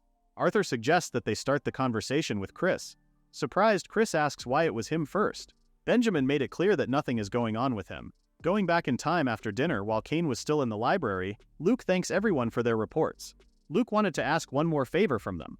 With what everyone knows, Luke pointed out that after the baptism ceremony, Cain seemed a little different. Luke guessed that it is because of some skill, or maybe his knowledge has increased, as Cain seemed much more mature. Lydia nodded in agreement. Benjamin felt the same thing when they were training intensively, so during everyone's stay, Luke wanted everyone to keep a close eye on Cain. Luke also wanted everyone to teach Cain, who tends to be reckless, how to protect himself. Since the request involves their youngest brother, all siblings are in agreement. Benjamin thought that Cain is very intriguing, as he finds himself wanting to teach his young brother all sorts of magic. But Cain is still only 6 years old, so they needed to be careful. Inside his room, Benjamin was writing something on a paper when he heard a knock on his door. After giving permission to enter, Cain entered and told him how he wanted to discuss something with him. "Discuss something?" Benjamin asks. Nervous, Cain explains that he has various ideas to improve the quality of life in the territory and would like to get his big brother Benjamin's advice. Intrigued, Benjamin agrees and asks Cain to share his ideas first. Cain mentioned that there are 2 things he would like to create. The first is a bathhouse, and the second is a sewer system. Puzzled, Benjamin asks Cain if he is talking about filling a large barrel with hot water to bathe in. Cain responded yes and clarified that a bathhouse is like that but with an even larger barrel that can fit over a dozen people at once. Cain believes that if they can make it available, then life in the country would become more hygienic and the number of illnesses will decrease. As for the other request, Cain explained that the sewer system is for rainwater and wastewater from toilets and kitchens. Cain plans to create a network of underground pipes in every town to flow through, treat the wastewater outside the territory, and then return it to the rivers. Cain also believes that it will improve the town's sanitary environment and reduce illness. Benjamin was really interested and believes that if all are completed, the people in the territory will be delighted, and he is in agreement with Cain that his ideas are wonderful. Since Cain's ideas are wonderful, Benjamin finds it hard to believe that Cain could come up with such ideas at the age of 6. Nervous, Cain explains that he learned about it from the pictures drawn in the hero's tome and not something he came up with. Benjamin doesn't want to press the conversation any further and tells Cain that they will leave it at that. Cain smiles as he thinks that the hero's tome isn't just a source of useful knowledge but also useful for making excuses. Since Cain already knows so much, Benjamin asks what Cain really wanted to hear from him. Cain mentions that it is about the bathhouse, as they are going to need a large quantity of hot water. Cain knows that his big brother has mastered fire magic, so he wanted to know if there's a spell that can make hot water and wishes to learn and use it. Benjamin tells Cain that there isn't a fire magic spell that makes hot water. However, there is a spell that can raise or lower the temperature of water or objects. Benjamin asks Cain if showing him would be enough. Cain agrees and tells Benjamin that he plans on using his magical circle magic to turn it into a magical circle and create a magical tool. Confusion was written all over Benjamin's face, and he asked Cain if he could really do that with magical circle magic. When Cain responded that it is possible, Benjamin was both intrigued and curious, as he had never thought that something so outrageous was possible, and he even asked if there were any restrictions or something. as otherwise all the magic in the world Cain could use or have others use. Cain expected nothing less from his brother, as he had already noticed the usefulness of his magical circle magic. Cain admits that there are limitations, and that they can only turn into a magical circle up to the minus of the magic. Activating it requires 10 times the original magical energy. Benjamin understands and believes that it would take quite a bit of magical energy, 10 times as much. Curious, Benjamin asks Cain how much magical energy he has now. Since it was Benjamin who was asking him, Cain decides to share everything. The amount of magical energy Cain has is infinite. Hearing that, Benjamin was first in shock, but later laughed so hard and mentioned how Cain is truly something else. Benjamin apologizes for his behavior and thanks him for being honest and sharing, and also believes that Cain is keeping such information a secret from everyone else. Yes, of course, Cain responded. Cain's growth was much faster than Benjamin had expected, and he believes that they must act carefully about the situation. Getting back on the topic, Benjamin shared that a magic that changes temperature is a level 2 magic, and asked Cain if he is okay with that. Cain responded, telling Benjamin that the level is insufficient, which is quite unfortunate. Benjamin asks if it means that his magical circle magic is at a lower level. Benjamin wondered and asked Cain how he confirmed the magical circle activation. Cain explained that it is the daily life magic which somehow managed to become a magical circle. From what Cain knows, there is no daily life magic that changes temperature. With Benjamin's knowledge, daily life magic is fine as there is hot water. This shocked Cain. Benjamin explained that anyone can learn daily life magic at the church, in which he suggested to Cain that he consult the father next time and just go learn it. In front of the church, Cain never expected that there is a magic that directs in such a way. After a long time of not visiting the church, both Cain and Alice finally paid a visit after consulting with his father about daily life magic. Since normal magic is so commonplace in their world, Cain kind of guessed that he may be the only one who didn't know. Excited, Alice suggests to Cain that they enter the church already. Alice tagged along because of what his parents suggested to finalize their travel preparations. Lydia tells Cain that they had already taken the measurements for the travel outfit Cain will wear when they visit Count Seal's frontier domain. Lydia believes that it is about to be finished and suggests that Cain should go and have the final adjustments done. The two kids went to the tailor together and were ordered to put on and take off the clothes, which exhausted Cain. Eager to find out more, Cain enters the church. The two were then greeted by an older woman, thanking them for visiting the church. "Nice to meet you," says Cain. The woman responded and told Cain that she had heard the story, asking them to follow along. Looking around, Cain saw an image of goddess Guardia. After guiding the kids, the woman then showed them a stone tablet. The woman explained that by using the stone tablet, Cain will learn daily life magic. The priest asks Cain which daily life magic he would like to learn for the day. Excited, Cain tells the priest that he wants to learn hot water, but if there are other useful ones, he would also like to learn them as well. If possible, Cain also wishes to learn more about the history of daily life magic. "I suppose just a little," says the priest. The priest starts explaining to Cain the origins of daily life magic, which was conceived and spread by the hero. The hero sought a type of magic that would make daily life a bit more convenient even for those without magical skills. From what was passed down, it is said that the hero created it with that in mind. Cain finally learns another vital piece of information, that the hero created daily life magic itself. The priest continues and shares that it was only the hero at first who was able to grant daily life magic. An anecdote became famous and widely heard, in which it is said that the hero temporarily fled because so many people visited them every day. The hero decided to create the stone tablet, and it became possible for the church to grant daily life magic. That is also how the church was enabled to earn an income. Cain was just amazed that a person reincarnated from Japan created the magic. What is more impressive is that the very magic itself is still helping lots of people to this day. The total number of daily life magic created by the hero is 10. However, the number that has been passed down to the present is only 9. The priest then shows Cain the types of daily life magic. The priest further explains that the number that can be memorized can be known by placing one's hand on the acquisition stone tablet and asks Cain if he would like to try. "Yes," says Cain. Seeing the kid so excited, the priest instructs Cain to place his hand on a small pillar. The moment Cain rests his hands, the stone tablet emits a bright light. When the lights finally stop, the priest informs Cain that he can memorize up to 4 daily life magic spells since the light flashed 4 times. Without any hesitation, Cain asks for the magic that grants him hot water, loop, and light. As for the remaining one, Cain wants to memorize it when he wants to learn another daily life magic in the future. The priest understands and grants Cain's wishes. The priest instructs Cain again to keep his hand firmly placed on the pillar as she then starts chanting. Cain was shocked when he saw a light coming from the pillar where his hands are currently placed. When the light vanishes, the priest informs Cain that he has successfully mastered it and that he may check his status board later. Alice approaches the priest, also wanting to memorize daily life magic. "Yes, of course," says the priest. Laying in his bed, Cain pondered about the bathhouse he plans on building. Closing his eyes, Cain wondered what he needed to do first. The bathhouse Cain went to before he got reincarnated required that, upon going under the curtain, he first had to take off his shoes. After that, they would have to undress in the changing room and then go into the bath area. The people inside would use a shower to wash their bodies, and one would also need wash tubs and stools as well. Since soap is already being made in the territory, Cain no longer has to worry about that. He also realized that they would be needing towels. As for the sauna, Cain guessed that it is something he has to worry about for another time. After explaining everything, Cain received permission from his father regarding where to put the bathhouse. They decided to build it near the back entrance of the mansion. Since Benjamin is out hunting with their father, the task of building will just be worked on by him and Gardy. Cain asks Gardy's opinion on how big he thinks the bathhouse should be. If the bathhouse is too small, the people won't be able to relax, but if it's also too big, then filling it with hot water will be a pain.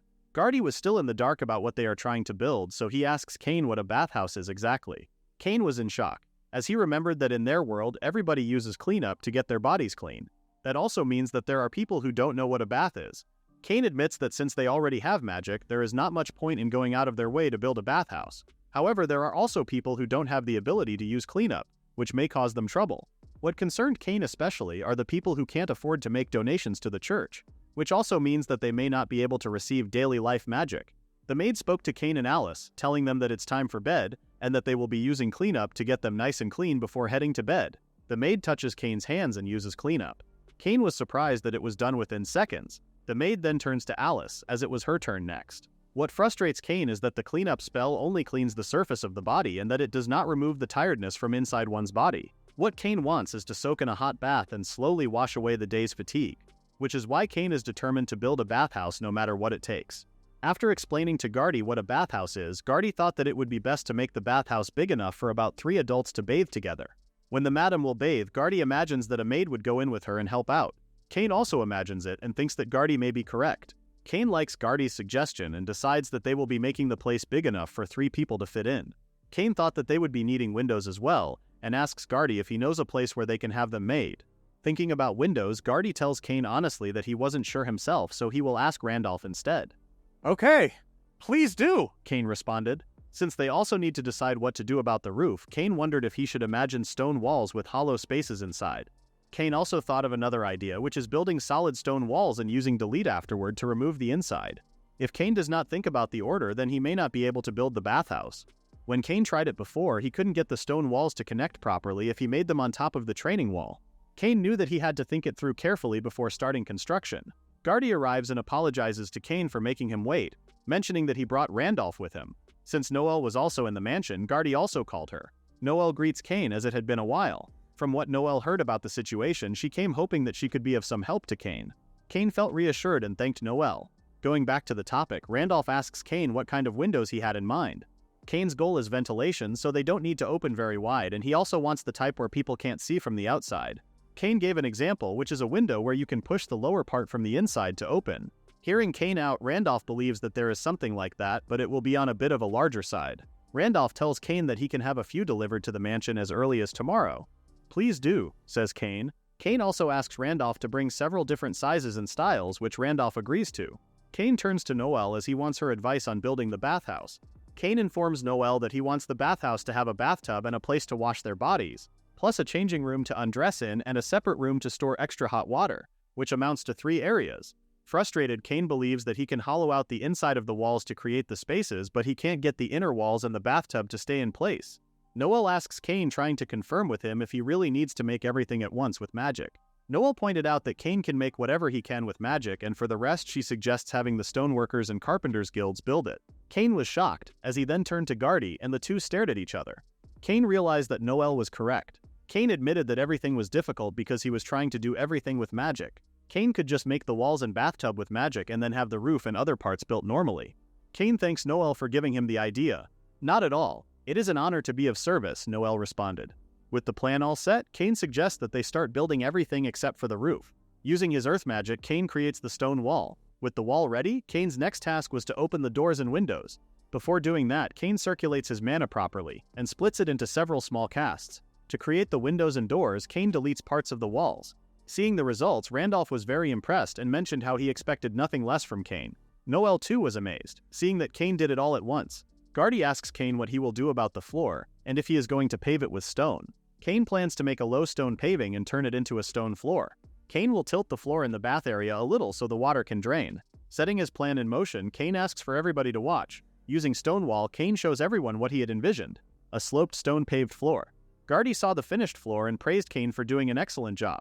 Cain checks the walls and was quite disappointed to see a few gaps despite them being well-shaped.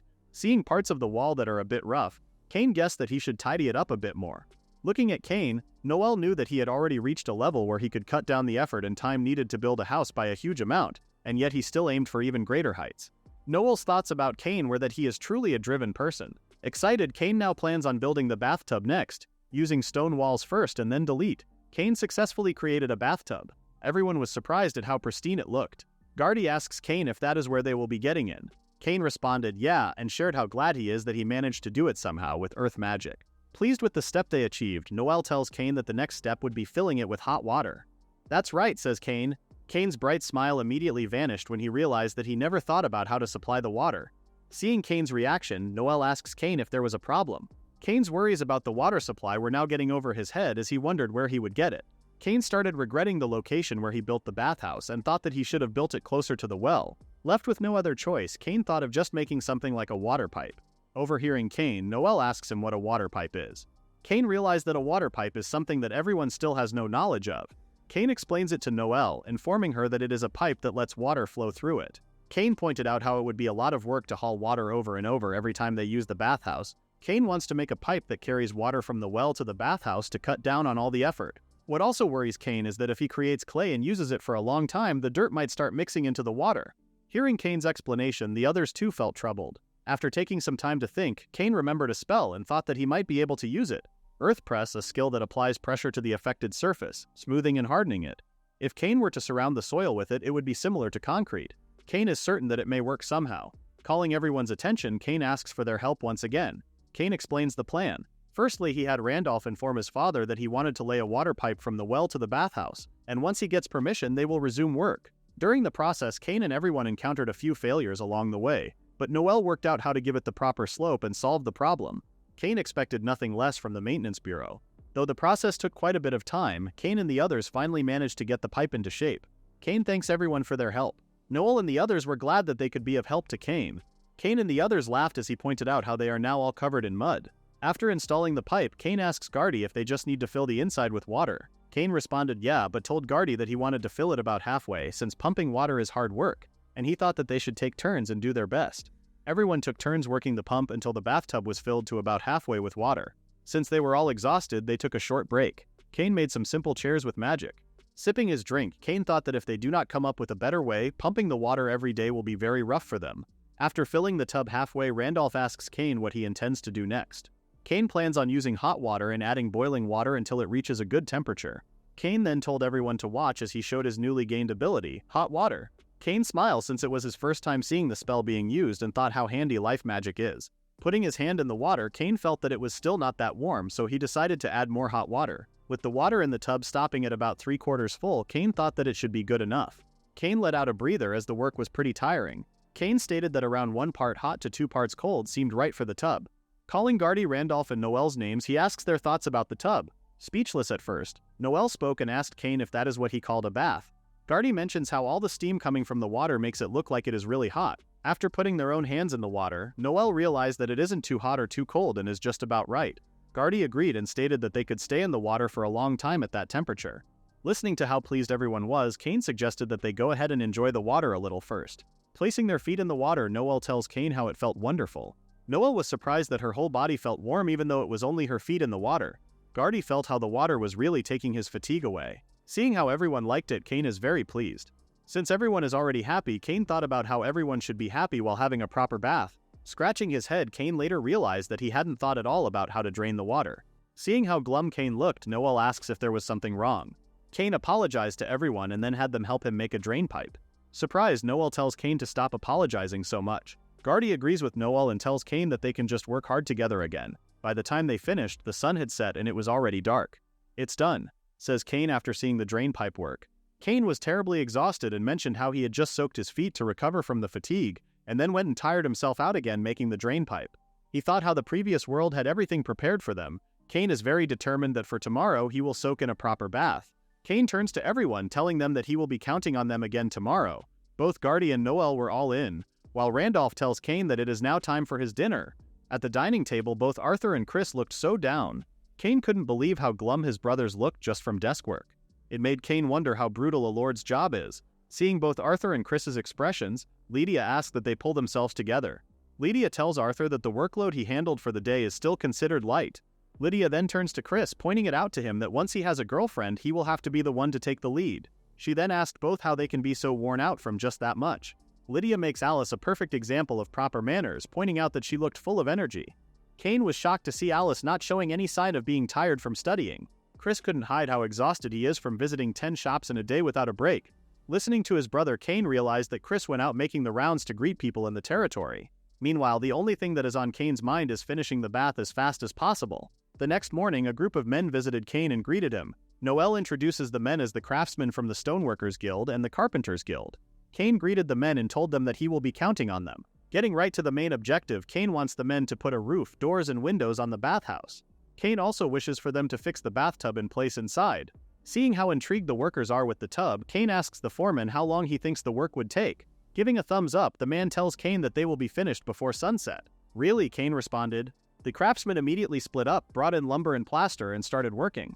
Since Cain was called by the workers a few times while they worked, he gave them instructions each time. Around lunchtime, the roof's framework was finished. Watching the roof rapidly take shape, Cain can't help but feel excited. The foreman approaches Cain, asking for permission to ask him a question. Concerned, Cain asked if there was something missing or something that did not fit together properly. The man responded that there was no problem at all and mentioned how even among veteran craftsmen there are very few who can build a room with such a foundation. What the foreman is trying to say to Cain is that the bathhouse they are building might end up being a bit cold. The foreman also mentioned that it would affect the changing room, in which he suggested that they install a stove there. Cain was surprised to hear about a stove. Cain becomes excited since he had never seen one before. Cain agrees with the foreman and mentioned that if they do not have a stove, then it will be too cold for the people inside to enjoy taking a bath.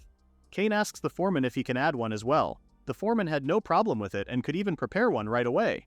Showing a little concern, Cain asks if it is expensive.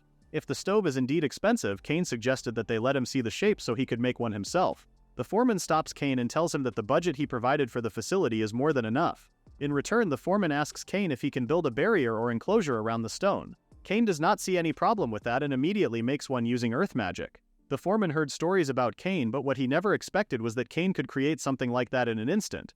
After that, Cain used magic to dry the plaster and also created extra stools and washtubs to use in the bathhouse. Noel praises the worker for being able to carry many at once. Nah, this is nothing, the worker responded. The work continued after lunch, and by the time the sun began to set, the roof was finished. Cain cheered with everyone as the bathhouse was now complete. Cain could immediately tell the difference between the bathhouse before and after the work was done. Noel congratulates Cain and says that she is still very much impressed with his earth magic.